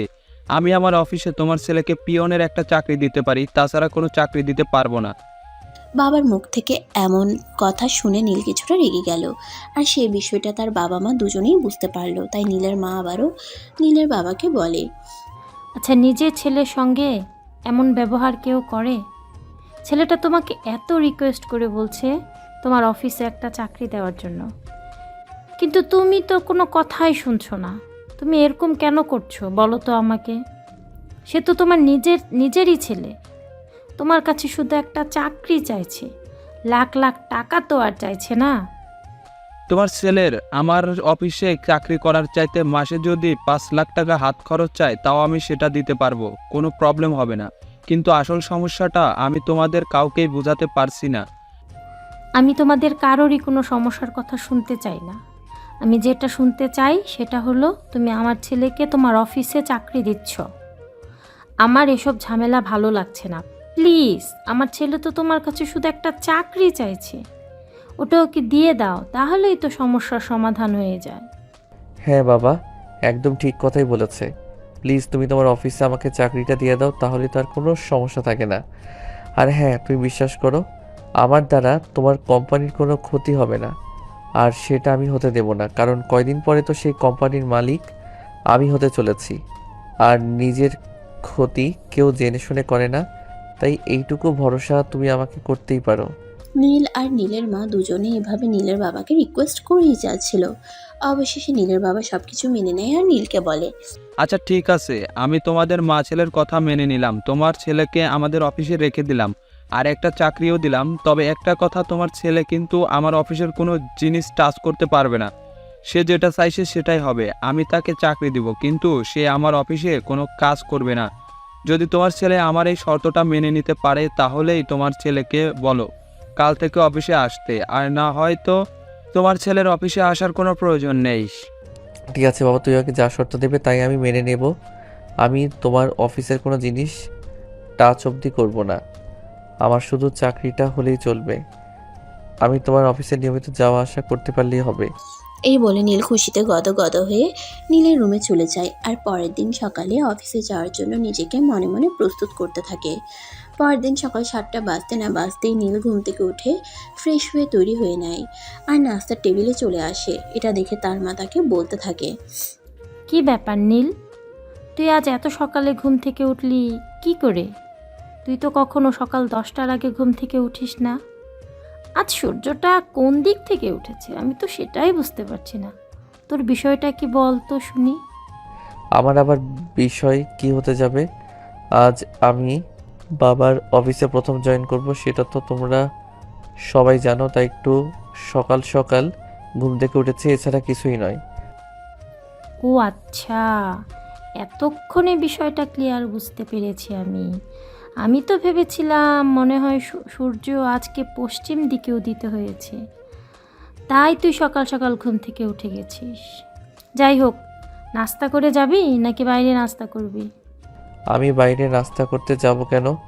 আমি তো বাইরের খাবার খাই না, এটা সবাই জানো। আমি বাড়ি থেকে নাস্তা করে তারপরেই বের হব। ও আচ্ছা, ঠিক আছে, কোনো সমস্যা নেই, আমি বুঝতে পেরেছি। তুই একটু বস, আমি এক্ষুনি তোর নাস্তা রেডি করে দিচ্ছি। অতঃপর নীলের মা নীলকে সকালের নাস্তা তৈরি করে দিল আর নাস্তা খেয়ে অফিসের উদ্দেশ্যে বেরিয়ে পড়ল। 30 মিনিটের মতো সময় লাগলো অফিসে পৌঁছাতে। অফিসের গেট দিয়ে ঢুকতে যাবে ঠিক এমন সময় নেহার সঙ্গে তার দেখা হয়। নেহা তার অফিসে নীলকে দেখতে পেয়ে তো একদম অবাকের চূড়ান্ত সীমানায় পৌঁছে গিয়ে জিজ্ঞাসা করে, কি ব্যাপার মিস্টার, কি সমস্যা আপনার? আজ আপনি আমার অফিস পর্যন্ত চলে এসেছেন দেখছি। নেহার এই কথা শুনে নীল কিছু না জানার ভান করে নেহাকে বলে, এসব কি বলছেন আপনি? আপনি কি অফিসে চাকরি করেন নাকি? যাই হোক, সেটা আমার জানা ছিল না। তবে একটা কথা আপনাকে বলার আছে, আমার এই অফিসে চাকরি হয়েছে। আজকে আমার জয়েন ডেট। আমি তো আপনার কথার আগা গোড়ায় কিছুই বুঝতে পারছি না, কারণ আমাদের এই কোম্পানির কোনো লোক নিয়োগ করার আগে অফিসের নোটিশ বোর্ডে নিয়োগ বিজ্ঞপ্তি দেয়, কিন্তু বিগত কয়েকদিনে কোনো নিয়োগ দেওয়া হয়েছে বলে তো আমার জানা নেই। আসলে বিষয়টা আপনি যেরকম ভাবছেন সেরকম নয়। আমারই পরিচিত একজন এই অফিসে চাকরি করে, বলতে পারেন খুব কাছের মানুষ। আমার একটা চাকরির প্রয়োজন ছিল, আমি তাকে বলেছিলাম, তাই সে ব্যবস্থা করে দিয়েছে। ও তাই নাকি? আচ্ছা ঠিক আছে, কিন্তু আপনাকে একটা কথা বলে রাখি, আপনি অফিসে চাকরি পেয়েছেন বলে আমার পেছনে পড়ে থাকবেন এমনটা কিন্তু ভুলেও করবেন না। যদি আপনি অফিসে এসে আমাকে কোনো প্রকার বিরক্ত করেন, তাহলে কিন্তু আমি ডিরেক্ট কোম্পানির অথরিটির কাছে আপনার নামে নালিশ জানাতে বাধ্য হব। এটা আপনার অধিকার, আপনি এটা করতেই পারেন। আমি আপনাকে এ ব্যাপারে কোনো কথা বলতে চাই না। যাই হোক, অফিস টাইম তো হয়ে গেছে, চলুন ভেতরে যাওয়া যাক। অতঃপর দুজনে কথা বলতে বলতে অফিসের ভিতরে চলে আসেন। নেহা নিজের ডেস্কে চলে যায় আর নীল চলে যায় ম্যানেজারের রুমে। আর কিছুক্ষণ পর ম্যানেজার নিজেই নীলকে নেহার পাশের ডেস্কে নিয়ে আসে। নীলকে নেহা নিজের পাশের ডেস্কে দেখে আরও অবাক হয় আর তখন ম্যানেজার সাহেবকে জিজ্ঞেস করে, কি ব্যাপার স্যার, এই ছেলেটাকে এখানে নিয়ে এসেছেন কেন? এই ছেলেটা কি এখানে কাজ করবে নাকি? হ্যাঁ, এই হলো নীল, আর আজকে থেকে আমাদের অফিসে জয়েন করবে আর তোমাদের পাশের ডেস্কে কাজ করবে। কেন, তোমার কোনো সমস্যা আছে নাকি? না স্যার, আমার কোনো সমস্যা থাকতে যাবে কেন? তবে একটা কথা বলার আছে, এই ছেলেটা কিন্তু আমার পূর্ব পরিচিত, আর আপনি আমাদের অফিসের ম্যানেজার, তাই আপনাকে আমি কথাটা বলে দিতে চাই, এই ছেলেটা যেন আমাকে কোনোভাবে কোনো বিরক্ত না করে। এই ছেলেটা যদি আমাকে কোনোভাবে কোনো বিরক্ত করে, তাহলে কিন্তু আমি অফিস ছেড়ে চলে যেতে বাধ্য হব। স্যার, এই বিষয়ে আপনি একটু চিন্তা করবেন না, আমি ওনাকে কোনো বিরক্ত করব না, আপনি নিশ্চিন্ত থাকতে পারেন। তখন ম্যানেজার আর কোনো কথা না বলে চুপচাপ সেখান থেকে চলে গেল আর নীল তার কাজের জায়গায় বসে পড়ল। অপরদিকে নেহা নিজের কাজ করছে। নীল সেই সকাল থেকেই চুপচাপ বসে আছে, কোনো কাজ করছে না, মোবাইলটা হাতে নিয়ে ফেসবুকিং করছে। এদিকে দেখতে দেখতে লাঞ্চ টাইম হয়ে গেল। যে যার যার মতো ক্যান্টিনে গিয়ে দুপুরের খাবার খেয়ে নিল, কিন্তু নীল তখনও নিজের কাজের জায়গাতেই বসে আছে। নেহা দুপুরের খাবার খেয়ে যখন ক্যান্টিন থেকে বের হয়ে আসে, তখন নীলকে দেখে প্রশ্ন করে, কি ব্যাপার মিস্টার, আপনি এখনো এখানে বসে আছেন কেন? আমরা তো সবাই ক্যান্টিন থেকে দুপুরের খাবার খেয়ে আসলাম, আপনি দুপুরের খাবার খেলেন না কেন? ও আসলে আমি দুপুরের খাবার নিয়ে আসিনি, তাই দুপুরের খাবার খাওয়া হয়নি। তাছাড়া আমি বাইরের খাবার খাই না, এই আর কি। আপনি দুপুরের খাবার নিয়ে আসেননি সেটা আমাদের কাউকে জানালেই পারতেন, আমরা আপনার খাবারের ব্যবস্থা করে দিতাম। কিন্তু তাই বলে আপনি অফিসে না খেয়ে থাকবেন, এটা কেমন কথা? না খেয়ে আপনি কাজ করবেন কিভাবে? পেটে ক্ষুধা লাগলে কাজে মন বসবে নাকি? সে আমি কোনোভাবে চালিয়ে নিব, এসব নিয়ে আপনাকে চিন্তা করতে হবে না। যাই হোক, আপনি বলেছেন তার জন্য অসংখ্য ধন্যবাদ আপনাকে। নীলের কাছ থেকে এই কথা শুনে আর কোনো কিছুই বলল না, চুপচাপ সেখান থেকে চলে গেল। এভাবেই কেটে গেল সেদিনের দিনটা। এর পরের দিন সকালবেলা নেহা যখন অফিসে যাওয়ার জন্য তৈরি হচ্ছিল, তখনই সে দেখতে পেল নীল তার বাসার সামনে পায়চারি করছে। নেহা এই বিষয়টা কিছুটা বুঝতে পারে, তাই সে রেডি হয়ে বাসা থেকে বের হয়। আর গেট থেকে বের হতেই নীল তার সামনে এসে দাঁড়ায়। অনেকক্ষণ ধরে আপনার জন্য অপেক্ষা করছিলাম। আপনি আমার জন্য অপেক্ষা করছিলেন, কিন্তু কেন বলেন তো? আমি তো আপনাকে আমার জন্য অপেক্ষা করতে বলিনি, তাছাড়া আমি তো আপনাকে এখানে আসতেও বলিনি। তাহলে বলুন কেন এসেছেন? আপনি আমাকে এখানে দাঁড়িয়ে আপনার জন্য অপেক্ষা করতে বলেননি, সেটা ঠিক আছে, কিন্তু তাই বলে আমি আপনার জন্য অপেক্ষা করছি সেখানে আপনি আমার সঙ্গে এরকম ব্যবহার করতে পারেন না। আপনি আর আমি দুজনে একই অফিসে চাকরি করি। তাছাড়া আমার বাসা থেকে অফিসে যাওয়ার রাস্তাটা আপনার বাসার সামনে দিয়ে, তাই আমি আপনার জন্য অপেক্ষা করছিলাম। আমার কথায় আপনি মনে কষ্ট পেয়ে থাকলে আমি দুঃখিত, কিন্তু এই কথাটা আমাকে বলতেই হচ্ছে। দেখুন, আমি একটা মেয়ে মানুষ, তাছাড়া আমি অন্য বাড়িতে থেকে এখানে চাকরি করছি, তাই আমি চাই না আপনার জন্য আমাকে কোনো সমস্যায় পড়তে হোক বা কেউ আপনাকে নিয়ে আমাকে কোনো কথা বলুক। আপনি এত ভয় পান কেন বলেন তো? আমি তো আছি, তাই না? আপনার এত ভয় পাওয়ার কি আছে? দেখুন, আমি আপনাকে আগেও বলেছি আর এখনও বলছি, আপনি এখানে আসবেন না আর আমার পেছনে ঘুরঘুর করে অযথাই টাইম ওয়েস্ট করবেন না। আচ্ছা ঠিক আছে, এখন চলো অফিসে যাওয়া যাক, তা না হলে আবার অফিসে যেতে লেট হয়ে যাবে। অতঃপর নীল আর নেহা আর কোনো কথা না বলে অফিসের উদ্দেশ্যে রওনা দেয়। এভাবে কেটে গেল বেশ কয়েকদিন। এদিকে নীল প্রত্যেক দিন নেহার বাসার সামনে এসে নেহার জন্য অপেক্ষা করতে থাকে, আর এই বিষয়টা একসময় সবার চোখের সামনে চলে আসে। একদিন সকালবেলা নেহান রেডি হয়ে অফিসের উদ্দেশ্যে রওনা হচ্ছিল, তখনই তার খালা তাকে তার রুমে ডাকে। নেহা দেখো, তোমাকে আগেও বলেছি আর এখনও বলছি, আমাদের মান সম্মানটা খুব চিন্তা করি, তাই তুমি এখান থেকে এমন কোনো কাজ করো না যেটা আমাদের মান সম্মানে বাঁধে। খালামণি, আমি বুঝতে পেরেছি তুমি আমাকে কি বলতে চেয়েছো। হ্যাঁ দেখো, বিষয়টা তুমি যেরকম ভাবছো সেরকম কিছুই নাই। আসলে ওই ছেলেটা আর আমি একই অফিসে চাকরি করি, তাছাড়া ছেলেটার বাসা এখান থেকে খুব দূরে নয়, তাই প্রতিদিন এখানে অফিসে যাওয়ার সময় আমাকে নিয়ে যায়, এই আর কি। এই ছেলেটা তোমার অফিসের কলিগ নাকি বয়ফ্রেন্ড সে বিষয়ে আমি অবগত নই আর অবগত হতেও চাই না। তোমাকে শুধু একটা কথাই বলতে চাই, দেখো তুমি যদি আমাদের এখানে থাকতে চাও তাহলে এমন কাজ করা চলবে না। তুমি ওই ছেলেটার সাথে মিশতে পারবে না, এটাই আমাদের শেষ কথা। আচ্ছা ঠিক আছে খালামণি, আমি এই ছেলেটাকে বলবো। আচ্ছা, এই যে আপনি প্রতিদিন আমার বাসার সামনে দাঁড়িয়ে আমার জন্য অপেক্ষা করেন কেন বলুন তো? তোমার জন্য অপেক্ষা করতে আমার ভালো লাগে, তাই আমি অপেক্ষা করি। কেন, কোনো সমস্যা নাকি? আর তোমার কোনো সমস্যা থাকলেও সেটা আমি মানব না, কারণ আমি তো তোমার প্রেমে পড়ে গেছি, তাই চাইলেও তোমার থেকে নিজেকে সরিয়ে নিতে পারবো না। দেখুন, আপনাদের এসব ফালতু মার্কা কথাবার্তা আমি আর নিতে পারছি না। তার কারণ হলো, আজ আমার খালামণি আমাকে বলেছে আমি যদি আপনার সঙ্গে মেলামেশা করি তাহলে আমাকে বাসা থেকে বের করে দেবে। তারপর আমি কোথায় থাকবো সেটা কি আপনি আমাকে বলে দেবেন? এত চিন্তা করার কি আছে? তুমি সবাইকে বলে দাও তুমি আর কোনো কথা শুনবে না, আমার সঙ্গে মেলামেশা করবে, তারপর যেটা হয় হোক। ঠিক আছে, আমি বুঝতে পেরেছি। সোজা আঙুলে ঘি উঠবে না। আমি আজকেই অফিসে গিয়ে বসের সাথে আপনার নামে বিচার দিব, তারপর দেখি আপনি কি করেন। এই কথা বলে নেহা কোনো রকমে নীলকে পাশ কাটিয়ে সেখান থেকে চলে গেল। এদিকে অফিসে আসতে না আসতেই অফিসের বস নীলকে নিজের কেবিনে ডেকে দিলেন। কি ব্যাপার নীল, আমি তোমার ব্যাপারে এসব কি শুনছি? তুমি অফিসে এসব কি শুরু করছো? তুমি কি মান-ইজ্জত নিয়ে টিকতে দিবে না নাকি? বস, আমার তো মনে হয় না আমি এমন কিছু করেছি বলে যাতে অফিসের কিংবা অফিসের অন্য কারো মান সম্মানে বাড়তে পারে। দেখো নীল, তোমার এসব হেলাপোনিয়া আমার একদমই ভালো লাগছে না। তুমি নেহার সঙ্গে এসব কি শুরু করছো? নেহা আজ অফিসে এসে তোমার নামে বিচার দিয়েছে। আমি তোমাকে শেষবারের মতো ওয়ার্ক করে ছেড়ে দিচ্ছি। নেহার সঙ্গে আর এসব করবে না। ও আচ্ছা, আমি এতক্ষণে বুঝতে পেরেছি বিষয়টা।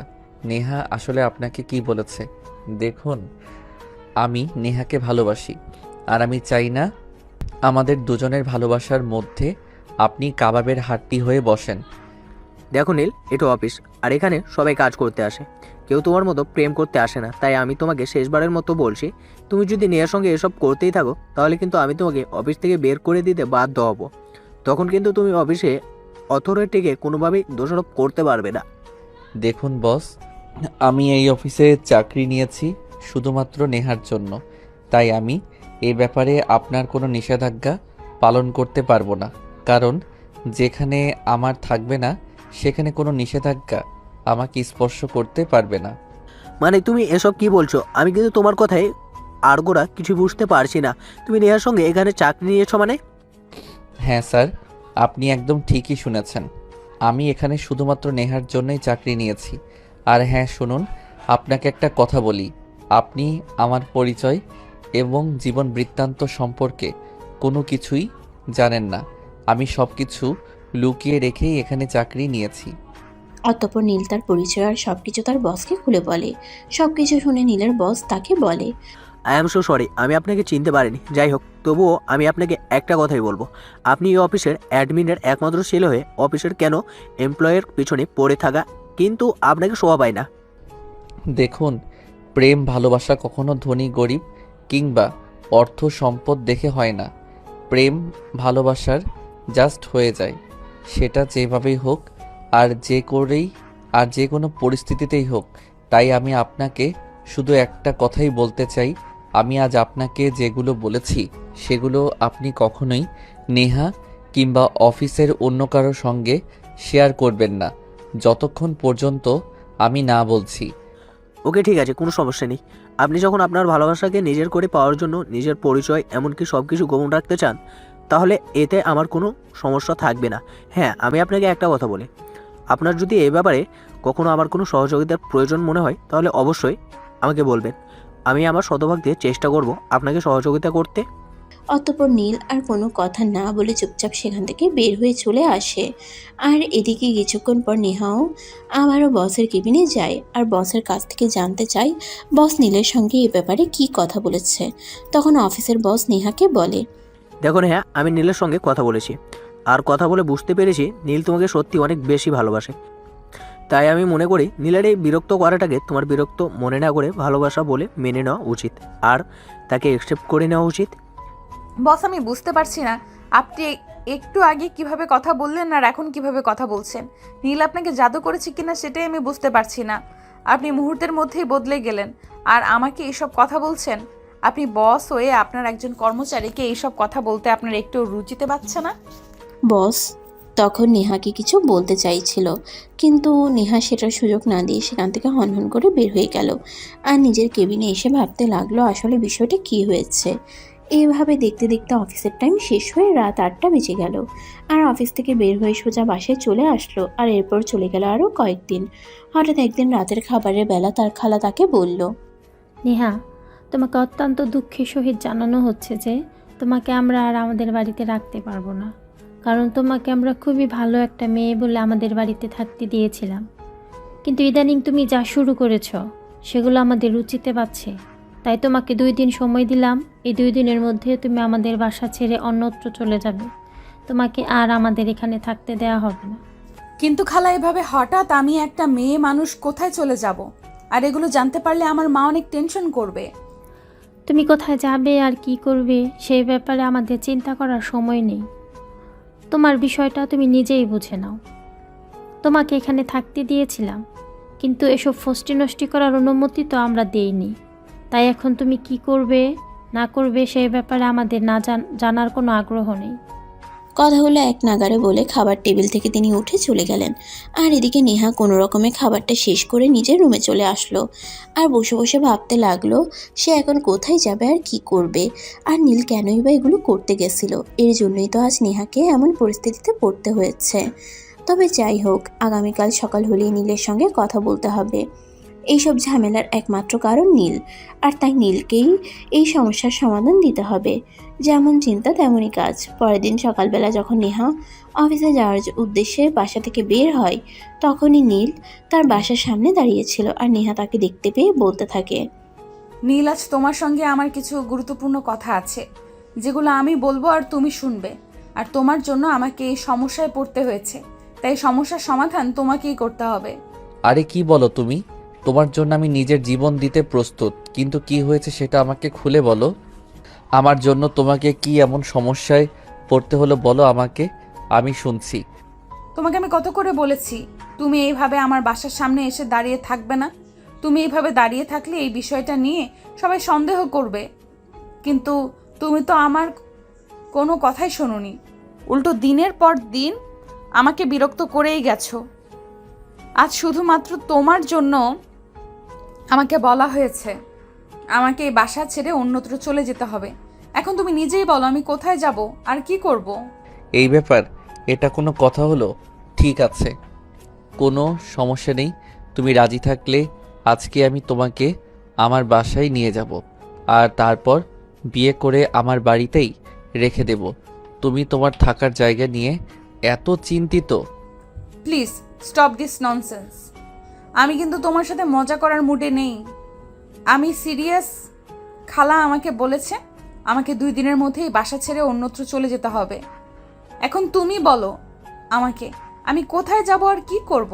আমি একটা মেয়ে মানুষ, বাইরের জগৎটা আমার জন্য এতটাও সহজ নয় যতটা সহজ তুমি ভাবো। কথাগুলো বলতে বলতে নেহা একদম কেঁদে দিয়েছিল আর নেহার চোখ দিয়ে পানি পড়ছে।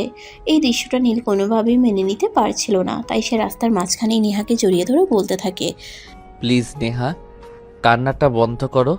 তোমার চোখের পানি আমার একদমই সহ্য হবে না। তুমি তোমার কান্না বন্ধ করে আমাকে এইটা বলো যে তোমার কি চাই, কি লাগবে। তুমি আমার কাছে যা চাইবে আমি তোমাকে তাই দেব। তুমি যদি আমার কাছে আকাশের ওই চাঁদটাও চাও তাহলে আমি সেটাও তোমার হাতে এনে দেওয়ার চেষ্টা করব। নীল, আমার বাবা বেঁচে নেই, বাড়িতে আমার অসুস্থ মা, তার সঙ্গে আমার ছোট ভাই, তাদের দুজনের খরচ আমাকে চালাতে হয়। সংসারের দায়িত্ব আমার উপর। জীবনটা আমার জন্য কতটা কঠিন সেটা তুমি বুঝবে না। আমার জন্য যদি তোমাকে এই সমস্যায় পড়তে হয়ে থাকে তাহলে আই এম সো সরি, কিন্তু তোমাকে আমি সমস্যার মধ্যে বেশি দিন রাখবো না। আচ্ছা, একটা কাজ করা যায় না? দেখো, আমি যে তোমাকে ভালোবাসি আর আমরা ভবিষ্যতে আল্লাহ চাইলে বিয়ের মতো পবিত্র সম্পর্কে আবদ্ধ হতে পারি, তাই আমি তোমাকে এই অফারটা করছি। তোমার যদি আমার অফারটা পছন্দ হয় তাহলে ভালো। আগে বলো তুমি আমাকে কি অফার করতে চাও, তারপর যদি সেটা আমার পছন্দ হয় তো আমি অ্যাকসেপ্ট করব, আর যদি আমার পছন্দ না হয় তাহলে তো আর আমার কিছুই করার থাকবে না। আমরা লিভ টুগেদার করতে পারি। তোমার কথার মানে আমি বুঝতে পারলাম না। তুমি আমাকে কি বলতে চাইছো? সরাসরি একটু খুলে বলো, তাহলে আমার বুঝতে সুবিধা হবে। খুবই সিম্পল। ধরো আমরা দুজনে একটা ফ্ল্যাট নিলাম আর সেখানে থাকলাম। 1 সপ্তাহ তুমি রান্না করলে, 1 সপ্তাহ আমি রান্না করলাম, এভাবে দুজনে মিলেমিশে থাকলাম। তোমার আইডিয়াটা মন্দ না, কিন্তু আমি তোমাকে একটা কথা বলতে চাই। লিভ টুগেদারের মানে আমি মোটামুটি বুঝি, একেবারে যে বুঝি না তা কিন্তু নয়। তবে হ্যাঁ, আমরা কিন্তু একই রুমে থাকবো না, আমরা একই ফ্ল্যাটে আলাদা 2টো বেডরুমে থাকবো। ওকে, আমি রাজি, আমার কোনো প্রবলেম নেই। আর হ্যাঁ, তোমাকে তো বাসা থেকে মাত্র 2 দিন সময় দেওয়া হয়েছে, আজ আর কাল। তাহলে একটা কাজ করো, তুমি অফিসে চলে যাও, আমি আজ আর অফিসে যাব না। আমি আজকাল 2 দিনের মধ্যেই আমাদের দুজনের জন্য 2 কামরার একটা ফ্লাইট বুকিং করে নেব। অতঃপর আচ্ছা ঠিক আছে, এই কথা বলে নেহা অফিসে চলে গেল আর নীল বের হয়ে গেল তাদের স্বপ্নের ফ্ল্যাট খুঁজতে। সারাদিন নীল সারা শহরে ঘোরাঘুরি করলো, কিন্তু কোথাও সেরকম ফ্ল্যাট খুঁজে পেল না। কিন্তু নীল ব্যর্থ হওয়ার মতো ছেলে নয়, তাই সে সন্ধ্যাবেলায় নেহাকে কল করে আর বলে, নেহা, আজকে তো সেরকম কোনো ব্যবস্থা করতে পারলাম না, তবে তুমি কোনো চিন্তা করো না, আগামীকালকের মধ্যে আমি নিশ্চয়ই কোনো একটা ব্যবস্থা করে ফেলবো। তুমি কিন্তু এ ব্যাপারে একদম কোনো চিন্তা করবে না, তুমি আমার উপর ভরসা করো। ঠিক আছে, সমস্যা নেই। আমি তোমাকে আগামীকালকের দিনটা সময় দিলাম, কিন্তু একটা কথা মনে রেখো, আগামীকালকের দিনটাই কিন্তু শেষ। কারণ তুমি খুব ভালো করেই জানো কালকে সন্ধ্যার পর আমাকে আর এই বাড়িতে ঢুকতে দেওয়া হবে না। হ্যাঁ, সেটা আমি খুব ভালো করেই জানি, আর তাই তো আমি চেষ্টা করছি। তুমি কোনো চিন্তা করো না, আল্লাহর সহায় থাকলে আমাদের একটা ব্যবস্থা নিশ্চয়ই হয়ে যাবে। অতঃপর কথা শেষ করে দুজনেই ফোন কেটে দিল আর নেহা নিজের কাজকর্ম শেষ করে রাতের খাবার খেয়ে ঘুমিয়ে পড়ল। এদিকে নীল তার মায়ের সঙ্গে কথা বলতে মায়ের বেডরুমে গেল। কি ব্যাপার, আমার ছেলেটার কি হয়েছে? সে তো সচরাচর আমার বেডরুমে আসে না। আজকে কোনো সমস্যা হয়েছে নাকি, যেটার জন্য আমার কাছে এসেছে? মা, আসলে সেরকম কোনো ব্যাপার নয়, আমি তোমার সঙ্গে একটা কথা বলতে এসেছি। দেখো, আমি চিন্তা করেছি এখন থেকে আর বাসায় থাকবো না। তোমরা তো খুব ভালো করে জানো আমি ছোটোখাটো একটা চাকরি নিয়েছি, তাই আমি সিদ্ধান্ত নিয়েছি আমি আমার মতো করে আলাদা একটা ফ্ল্যাটে থাকবো। এটা কোনো কথা বাবা? আমি তো তোর এই কথাটাকে সাপোর্ট করতে পারছি না, কারণ তুই আমাদের একমাত্র সন্তান। আমাদের এই পুরো বাড়িটা আর যা সম্পদ আছে সব কিছুর একমাত্র উত্তরাধিকারী তুই। আর তুই কেন চাকরি করছিস সেটাই আমি বুঝতে পারছি না। আমাদের কিসের কমতি আছে? আলহামদুলিল্লাহ, তোর বাবা যা কামাই করেছে 7 পুরুষ বসে খেয়েও শেষ করতে পারবে না। দেখো মা, জীবনে টাকা পয়সা অর্থ সম্পদ এগুলো দিয়ে সব কিছু হয় না। জীবনে নিজেকে ভালো রাখার জন্য মাঝে মধ্যে অন্য কিছু করারও প্রয়োজন আছে। তাই আমি একটু ডিফারেন্ট ওয়ে খুঁজে নিয়েছি। আমি চাকরি করছি আর আলাদা ফ্ল্যাটে থাকবো, এটাই আমার সিদ্ধান্ত। আমি তোমাদের কাছ থেকে অনুমতি নিতে আসিনি, শুধু জানাতে এসেছি আমার জন্য কোনো টেনশন করো না, আমি ভালো থাকবো। আর হ্যাঁ, তোমাদের একটা কথা বলে যাচ্ছি, আমি ফিরে আসব, অবশ্যই ফিরে আসব। আমি যেই উদ্দেশ্য নিয়ে বাসা থেকে বের হচ্ছি সেই উদ্দেশ্য যেদিন সফল হবে সেদিন আমি অবশ্যই বাসায় ফিরে আসব। আচ্ছা বাবা, ঠিক আছে, কোনো সমস্যা নেই। তুই যদি আমাদের থেকে দূরে গিয়ে ভালো থাকতে পারিস তাহলে আমাদের কোনো সমস্যা নেই। তবে হ্যাঁ, একটা কথা, তোকে কিন্তু প্রতি সপ্তাহে এসে আমার সাথে দেখা করে যেতে হবে। তা না হলে কিন্তু আমি খুব কষ্ট পাবো, কারণ তুই আমার একমাত্র সন্তান। তোকে দূরে রাখতে এমনিতেই আমার কষ্ট হচ্ছে, কিন্তু তুই যখন বলছিস তুই কিছু পাওয়ার জন্য যাচ্ছিস, তাহলে আমি তোকে আটকাবো না। অতঃপর নীল তার মায়ের সঙ্গে কথা বলা শেষ করে মায়ের আশীর্বাদ নিয়ে রুম থেকে বের হয়ে পড়ে। পরের দিন সকাল হতেই নাস্তা করে নীল আবারও বের হয়ে পড়ে, কিন্তু সেদিন তাকে আর খুব বেশি সময় ঘোরাঘুরি করতে হলো না।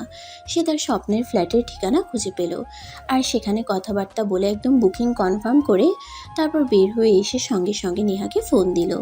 নেহা, আমি আমাদের স্বপ্নের ফ্ল্যাটের ঠিকানা খুঁজে পেয়েছি আর বুকিংও কনফার্ম করে ফেলেছি। আর হ্যাঁ, তুমি কি তোমার সব কিছু গুছিয়ে রেখে এসেছো?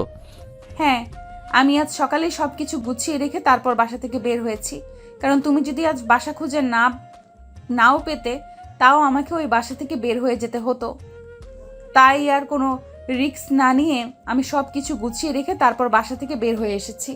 ওকে, সমস্যা নেই, আমি এখন আমার বাসায় চলে যাচ্ছি আর আমার প্রয়োজনীয় জিনিসপত্রাদি গুছিয়ে নিয়ে তারপর একটা ট্যাক্সি ভাড়া করে নিয়ে তোমার বাসার সামনে চলে আসব। তুমি কিন্তু আমার জন্য অপেক্ষা করবে, আমি নিজেই তোমাকে তুলে নেব। ওকে, সমস্যা নেই। তাহলে আজ অফিস থেকে বসকে বলে একটু আগে ভাগেই বের হয়ে যেতে হবে, কারণ নতুন জায়গায় সব কিছু গোছগাছ করতে হবে। তারপর আগামীকাল আবার ডিউটি আছে। এই কথা বলতে বলতে নেহা ফোনটা কেটে দেয় আর এদিকে দেখতে দেখতে বিকেল হতে চলে। তাই নেহা বসের কেবিনে যায়, বসের কাছে কথা বলে ছুটি নিতে। Excuse me boss, may I coming? Yes, coming. আরে নেহা, কি ব্যাপার, কি হয়েছে? তোমার কোনো সমস্যা নাকি? না, আসলে সেরকম কোনো ব্যাপার নয়। আসলে আজ আমার একটু ছুটি লাগবে, একটা প্রবলেমে পড়েছি, তাই বাসায় গিয়ে কিছু কাজ করতে হবে।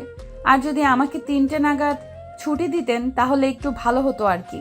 এদিকে নীল আগে থেকেই ফোন দিয়ে বসকে সবকিছু জানিয়ে রেখেছিল, আর বস সবকিছু জেনেও নেহার সামনে না জানার ভান করছিল। তাই নেহাকে বলল, এই ব্যাপারে দেখো না, আসলে নীল আজ 2 দিন ধরে অফিসে আসছে না, আর এখন তুমিও ছুটি চাইছো। অফিসে অনেক কাজের প্রেশার আছে, এখন তোমাকে কিভাবে ছুটি দেই বলো তো?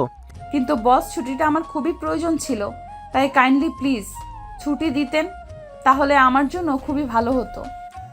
ঠিক আছে, সমস্যা নেই, তুমি যখন এত করে বলছো তাহলে আমি তোমাকে ছুটি দিচ্ছি। আর হ্যাঁ, তবে তোমাকে আরেকটা কথা বলে দিচ্ছি, আজকের পর থেকে কিন্তু কখনো এভাবে ছুটি চাইবে না, কারণ তুমি তো জানোই আমাদের কোম্পানির সম্পর্কে এভাবে ছুটি দেওয়ার নিয়ম আমাদের কোম্পানিতে নেই। ঠিক আছে বস, থ্যাংক ইউ সো মাচ। তাহলে আমি আসি। এই কথা বলতে বলতে নেহা বসের কেবিন থেকে বের হয়ে নিজেই কেবিনে চলে আসে। আর এদিকে কিছুক্ষণ পর অফিস থেকে বের হয়ে বাসায় চলে আসে নেহা। লাগেজপত্র নিয়ে নিজের রুম থেকে বের হচ্ছিল, এমন সময় তার খালা এসে সামনে দাঁড়ায় আর তাকে বলতে থাকে, কি ব্যাপার নেহা, তুই কি সত্যি সত্যি আমাদের বাসা ছেড়ে চলে যাচ্ছিস? হ্যাঁ খালা, তোমরা যখন আমাকে তোমাদের বাড়িতে থাকতে দিবে না তাহলে আমি থাকবো কি করে? আমাকে তো আমার ঠিকানা খুঁজে নিতেই হবে।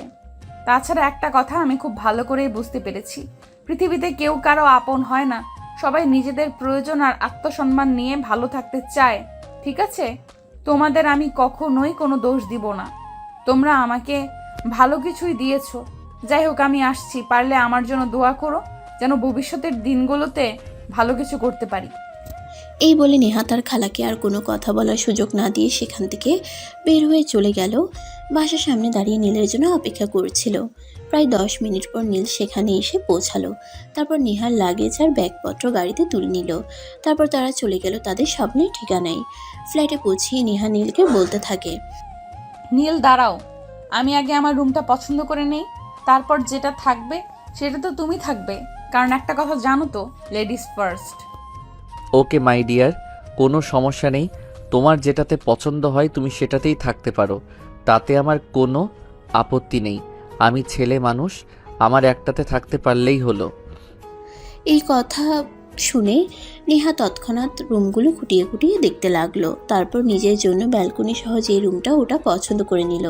আর অপোজিটে যে রুমটা ছিল ওটার পাশে কোনো ব্যালকনি ছিল না, তাই ওটাতে নীলকে থাকতে দিল। অতঃপর যে যার যার রুমে গিয়ে নিজেদের মতো নিজেদের রুমটা গুছিয়ে নিল। ভোজ কাজ শেষ হতে রাত প্রায় 10টা বেজে গেল। তারপর দুজনে ড্রয়িং রুমে এসে বসলো। তখন নীল নেহাকে বলতে থাকলো, দেখো নেহা, এখন তো অনেক রাত হয়ে গেছে, 10টার উপরে বাজে, আর আমাদের পেটেও খুব ক্ষুধা লেগেছে। এখন একটা কাজ করা যাক, আজকে তো প্রথম দিন, চলো আমরা বাইরে থেকে কিছু খেয়ে আসি। কালকে থেকে রান্না করে খাওয়া যাবে। আর হ্যাঁ, 1 সপ্তাহ তুমি রান্না করবে, 1 সপ্তাহ আমি। এখন কে আগে রান্না করবে আর কে পরে রান্না করবে সেটা তুমি ঠিক করো। এইভাবে আমার প্রবলেম হবে। একটা কাজ করা যায়, সকালে আমি রান্না করি আর রাতে তুমি, নয়তো সকালে তুমি আর রাতে আমি।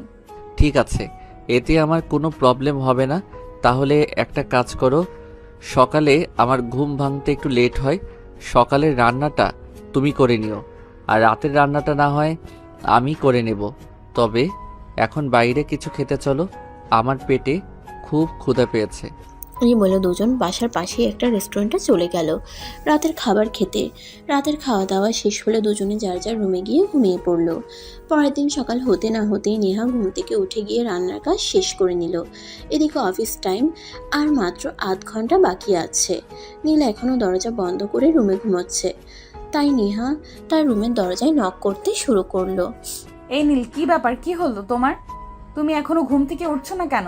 অফিসের টাইম তো হয়ে গেছে, এখনই আমাদের অফিসে যেতে হবে, আর মাত্র 30 মিনিট সময় বাকি আছে। নাকি তুমি আজ অফিসে যাবে না? নেহার গলার আওয়াজ শুনতে পেয়ে নীল ধরফর করে উঠে বসলো আর তাড়াতাড়ি রুমের দরজা খুলে বাইরে এসে নীল নেহাকে বলতে থাকে, আরে এটা তুমি কি করলে? সকাল 7:30 বেজে গেছে আর এখন তুমি আমাকে ডাকতে এসেছো? তুমি আরও আগে আমাকে কেন ঘুম থেকে উঠালে না? আমি তো তোমাকে বলেছিলাম আমি সকালবেলা ঘুম থেকে উঠতে পারি না। এটা তো তোমার মাথায় রাখা উচিত ছিল নাকি? আরে বাবা, তুমি আমাকে কেন দোষারোপ করছো? আমি তো সেই সকালে ঘুম থেকে উঠে ফ্রেশ হয়ে রান্না করেছি, আর আমি তো ভেবেছিলাম তুমি ফ্রেশ হয়ে নাস্তার টেবিলে জয়েন করবে, কিন্তু আমি নাস্তার টেবিল গুছিয়ে রেখেও দেখি তুমি এখনো ঘুম থেকে ওঠোনি, তাই তোমাকে ডাকলাম। এখন কথা না বাড়িয়ে তাড়াতাড়ি ফ্রেশ হয়ে আসো। আচ্ছা বাবা, ঠিক আছে, আমি এক্ষুনি আসছি। তুমি নাস্তা শুরু করে দাও, তা না হলে আবার তোমার লেট হয়ে যাবে। তুমি তো আবার খাবার খেতে অনেক সময় নাও। হ্যাঁ, সেই জন্যই তো আমি একটু আগে ভাগেই শুরু করি। আচ্ছা ঠিক আছে, এখন তুমি কোনো কথা না বলে তাড়াতাড়ি আসো, তা না হলে কিন্তু সত্যি সত্যি লেট হয়ে যাবে। অতঃপর নীল ফ্রেশ হয়ে এসে নাস্তার টেবিলে জয়েন করে। তারপর তাড়াতাড়ি নাস্তা শেষ করে রেডি হয়ে দুজনে অফিসে চলে যায়। দুজন একসঙ্গে অফিসে প্রবেশ করেছে সেটা অফিসের বস দেখে। আর কিছুক্ষণ পর বস নীলকে নিজের কেবিনে ডাকে আর জিজ্ঞাসা করে, কী ব্যাপার স্যার? আমি বুঝতে পারছি না কিছুই। আজ নেহা আর আপনি একসঙ্গে? আপনি তো দেখছি বড্ড ভুলো মনের মানুষ। আপনাকে তো আমি সব কিছু বললাম, আর সব কিছু বলার পরও আপনি আমাকে এই প্রশ্ন কেন করছেন? ও, আমার মনে পড়েছে। আই এম সো সরি, আসলে আমি বুঝতে পারছি না ইদানিং আমি কেন সব কিছু গুলিয়ে ফেলছি। আচ্ছা ঠিক আছে, আপনাদের জন্য শুভকামনা রইল। Best of luck. যত্নে রাখবেন যেন খাঁচা থেকে পালিয়ে না যায়। হ্যাঁ, সে তো অবশ্যই দোয়া করবেন যেন আমি আমার ভালোবাসার ময়না পাখিটাকে আমার মনের খাঁচায় বন্দি করে রাখতে পারি। কথাগুলো বলে দুজনে যার যার কাজে চলে গেল। এদিকে দেখতে দেখতে বেশ কয়েকদিন চলে গেল। সকালে নেহা রান্না করতো আর রাতে নীল অফিস থেকে এসে রান্না করতো, কিন্তু সে একা একা কিছুই করতে পারতো না। নেহাকে প্রত্যেক দিনই তাকে সহযোগিতা করতেই হতো। যেদিন নেহা নীলকে সহযোগিতা করতে না আসতো সেদিন নীল একটা ঝামেলা করেই বসতো। তাই নেহা নীলকে বলে, তোমাকে আর রান্না করতে আসতে হবে না। আমি অনেক চেষ্টা করেছি তোমাকে সব কিছু শিখিয়ে দেওয়ার, কিন্তু তোমার মনে হয় শেখার আগ্রহটাই নেই। তাই আগামীকাল থেকে তুমি আর রান্না করতে আসবে না রান্নাঘরে। দুবেলার রান্না আমি করে নেব। কিন্তু নেহা, অফিস করে 2 বেলা তোমাকে রান্না করতে খুবই কষ্ট হবে। আমি তো চেষ্টা করছি, আমি না পারলে কি করব বলো? আর হ্যাঁ, আমার কাজ যদি তোমার পছন্দ না হয় সেটা তুমি আমাকে বলতে পারো, তাহলে প্রতিদিন রাতের খাবারটা বাইরে থেকে আনার ব্যবস্থা করব। বললাম তো সেটার কোনো প্রয়োজন হবে না, আর আমার কোনো সমস্যা হবে না। আমি 2 বেলা রান্না করতে পারবো। যখন খালার বাসায় ছিলাম তখন এতগুলো মানুষের 2 বেলা রান্না করতাম, আর এখন এই 2 জন মানুষের জন্য এই 2 বেলা রান্না করতে পারবো না। আমার কোনো সমস্যা হবে না, আমি ঠিক করে নিতে পারবো। তারপর নীল আর কিছু বলতে চাইলেও নেহা তাকে সেই সুযোগ না দিয়ে সেখান থেকে চলে গেল। আর পরের দিন থেকে দুবেলার রান্না নেহাই করত। নীল মাঝে মাঝে থেকে টুকিটাকি সাহায্য করত, কিন্তু সকালবেলা নীল কোনোভাবেই ঘুম থেকে উঠতে পারতো না। তাই প্রতিদিন রান্না শেষ করে নীলকে ঘুম থেকে জাগিয়ে তুলতে হতো, নয়তো অফিস যেতে লেট হয়ে যেত। এভাবেই চলতে থাকলো দিন। আজ শুক্রবার, অফিস বন্ধ, তাই একটু দেরি করেই নেহা ঘুম থেকে উঠেছে। ঘুম থেকে উঠে দেখে নীল ড্রয়িং রুমে বসে আছে। তাকে ড্রয়িং রুমে বসে থাকতে দেখে নেহা প্রশ্ন করে, কি ব্যাপার, আজ এত সকালে ঘুম থেকে উঠলে যে? আজ তো অফিস বন্ধ, কোনো ব্যাপার আছে নাকি? না, আসলে সেরকম কিছু নাই। আসলে তোমাকে একটা কথা বলবো ভাবছিলাম।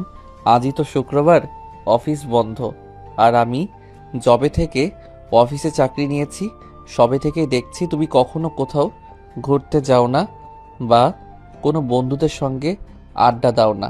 তাই ভাবছিলাম আজ তোমাকে নিয়ে একটু ঘুরতে বের হব, বাইরে ঘোরাঘুরি করলে মন ভালো থাকে। সেটা করার কোনো ইচ্ছে আমার নেই, কারণ আমি তো তোমাকে আমার ফ্যামিলির ব্যাপারে সব কিছুই বললাম। আর তুমি এটাও খুব ভালো করে জানো আমি কত টাকা স্যালারি পাই।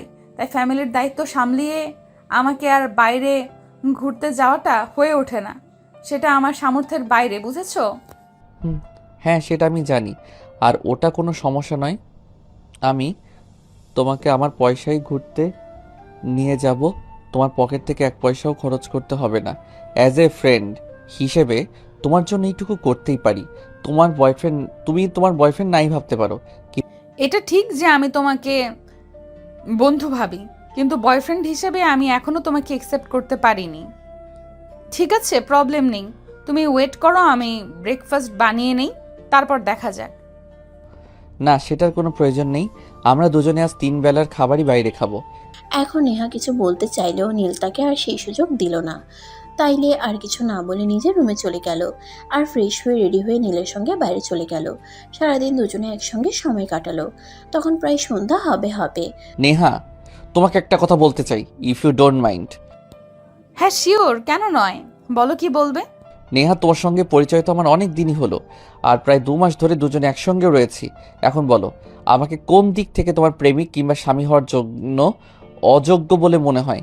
নীল, আমি স্ট্রেট ফরওয়ার্ড একজন মানুষ, তাই আমি তোমাকে বলে দিচ্ছি, তুমি সব দিক থেকেই পারফেক্ট, যে কোনো মেয়ের প্রেমিক কিংবা স্বামী হওয়ার জন্য উপযুক্ত একটা ছেলে।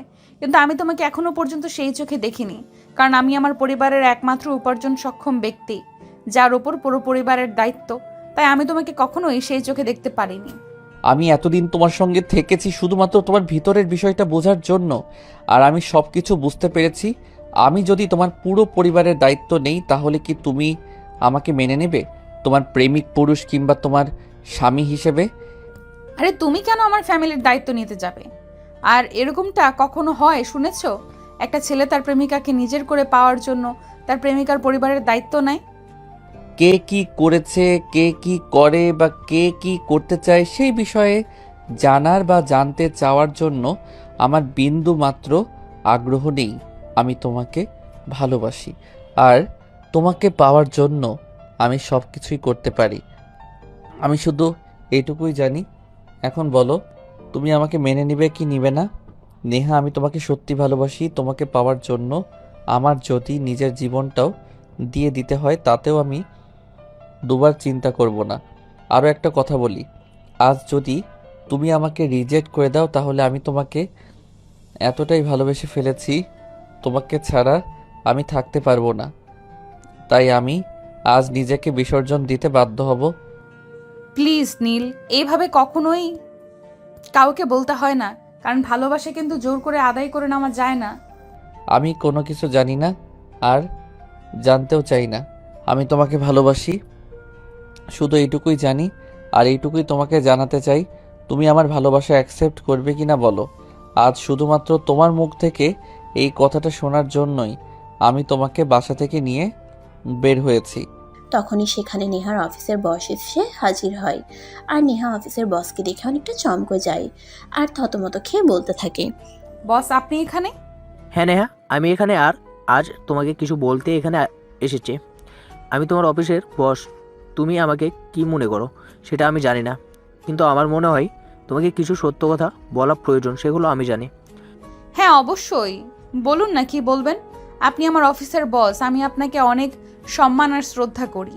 আপনার যদি মনে হয় থাকে আপনার আমাকে কিছু বলার আছে, অবশ্যই বলতে পারেন। থাক না সেসব কথা। নেহা যদি নিজের মন থেকে আমাকে মেনে নিতে না পারে তাহলে সেই ভালোবাসার আমার প্রয়োজন নেই। আপনি চুপ করুন আর আমাকে বলতে দিন, কারণ আমি আপনাকে দেখেছি আপনি কতটা কষ্ট করেছেন নিজের ভালোবাসাকে নিজের করে পাওয়ার জন্য। তাই আজ আমি আর নিজের মুখ বন্ধ করে রাখতে চাই না। নেহাকে সব কিছু বলে দিয়ে যাই, তারপর নেহা কী করবে সেটা একান্তই তার ব্যক্তিগত সিদ্ধান্ত। বস, আমি আপনাদের কথার আগাগোড়া কিছুই বুঝতে পারছি না। প্লিজ আপনারা আমাকে একটু খুলে বলুন কি হয়েছে। নেহা, আসলে তোমার সামনে যে মানুষটা দাঁড়িয়ে আছে, মানে যাকে তুমি নীল বলেছেন, সেই মানুষটার আসল পরিচয় কি তুমি জানো? না বস, সেরকম কিছুই আমি জানি না, আর কখনো জানার চেষ্টাও করিনি। কে সে, কি তার পরিচয়? আমি যে কোম্পানিতে চাকরি করছি সেই কোম্পানির একমাত্র কন্যাধর আমাদের অ্যাডমিন স্যারের একমাত্র ছেলে নীল চৌধুরী। এই কথাটা শুনে নেহা এক কদম পিছিয়ে গিয়ে বলতে থাকে। মানে এতদিন তাহলে নীল আমার সঙ্গে মিথ্যে পরিচয় থেকেছে। নীল সরি, কারণ আপনি কিন্তু এটা একদমই ঠিক করেননি। আপনার আমাকে জানানো উচিত ছিল যে আপনি আমাদের কোম্পানির এমডি স্যারের একমাত্র ছেলে এবং আমাদের এই কোম্পানির ভবিষ্যৎ এমডি। কিন্তু একটা কথা কোনোভাবেই আমার মাথায় ঢুকছে না, আপনি কেন এতদিন নিজের পরিচয় লুকিয়ে রেখেছিলেন, আর কেন আপনি এভাবে আমার পেছনে ঘুরঘুর করে বেরিয়েছেন? আপনি তো কোটিপতি বাবার একমাত্র আদরের ছেলে। আপনি তো চাইলেই দেশের সেরা 10 জন সুন্দরীর মধ্যে থেকে কোনো একজনকে বেছে নিতে পারতেন বা পারেন, কিন্তু আপনি কেন আমার পেছনে পড়ে রয়েছেন? নেহা, তোমার কথার উত্তর আমি তোমাকে দিচ্ছি, কারণ স্যার তোমাকে অনেক ভালোবাসেন। প্রথম যেদিন তোমাকে দেখেছিল সেদিন তোমাকে ভালোবেসে ফেলেন, তাই তোমার কাছাকাছি থাকার জন্য আমাদের অফিসে নিজের পরিচয় গোপন রেখে চাকরি দেন। তোমাকে একটু ভালো করে জানতে, একটু ভালো করে বুঝতে এতটা সময় তিনি নিয়ে যান। তিনি নিজেকে তোমার কাছে ভালোভাবে প্রেজেন্ট করতে চেয়েছিল, কিন্তু সেটা পেরেছে কিনা সেটা আমি জানি না, তবে তোমাকে খুব ভালোবাসেন তিনি। আপনি তো কোটিপতি বাবার একমাত্র আদরের ছেলে। আপনি তো চাইলেই দেশের সেরা 10 জন সুন্দরীর মধ্যে থেকে কোনো একজনকে বেছে নিতে পারতেন বা পারেন, কিন্তু আপনি কেন আমার পেছনে পড়ে রয়েছেন? ভালোবাসেন সেটা না হয় বুঝলাম, কিন্তু ভালোবাসলে নিজের পরিচয় গোপন রাখতেন, বা আমার মনে হয় তিনি আমার সঙ্গে শুধুমাত্র টাইম ওয়েস্ট করার চেষ্টা করেছেন, কখনো সত্যিকার অর্থে ভালোবাসার চেষ্টা করেন নাই। নেহা, তুমি আমাকে শুধুমাত্র এইটা বলো যে আমি কি করলে তুমি বিশ্বাস করবে আমি তোমাকে সত্যি ভালোবাসি। আমি সেটাই করব। প্রেম, সেটা আমি জীবনে অনেক মেয়ের সঙ্গে করেছি, অনেক মেয়ের সঙ্গে টাইম পাস করেছি, কিন্তু কখনোই কোনো মেয়ের পেছনে 1 সপ্তাহের বেশি সময় নষ্ট করিনি। আজ 4 মাস ধরে তোমার পেছনে পড়ে রয়েছি শুধুমাত্র সত্যিকার অর্থে ভালোবাসি বলেই তোমাকে পাওয়ার জন্য। আমি সব কিছু ত্যাগ করে আলাদা ফ্ল্যাট নিয়েছি, অফিসের একজন কর্মচারীর ন্যায় অফিসে কাজ করছি। আর কি প্রমাণ চাও তুমি? তুমি যা বলবে আমি তাই করব, কিন্তু তার বিনিময়ে আমার তোমাকে চাই, কারণ তোমাকে ছাড়া আমার লাইফটাকে আমি চিন্তাই করতে পারি না। I love you Neha, I really love you. Please তুমি স্যারের ভালোবাসা অ্যাকসেপ্ট করে নাও, কারণ আমি দেখেছি স্যারকে তোমার জন্য কতটা কষ্ট করেছে। যে মানুষটা প্রত্যেক সম্পত্তির 7 পুরুষ বসে গেলেও ফুরাবে না, সে মানুষটা তোমাকে পাওয়ার জন্য দিনরাত অফিসে পরিশ্রম করেছে, কারো কাছে নিজের পরিচয় পর্যন্ত দেয়নি। সেই মানুষটার ভালোবাসাকে তুমি উপেক্ষা করতে পারো না।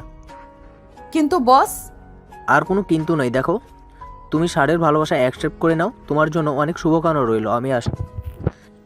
এই বলে বস সেখান থেকে চলে গেল। নীল তখন আবার নেহার সামনে এসে হাঁটু গেড়ে বসে, তার হাত দুটো ধরে বলতে লাগলো, Neha please accept you my love.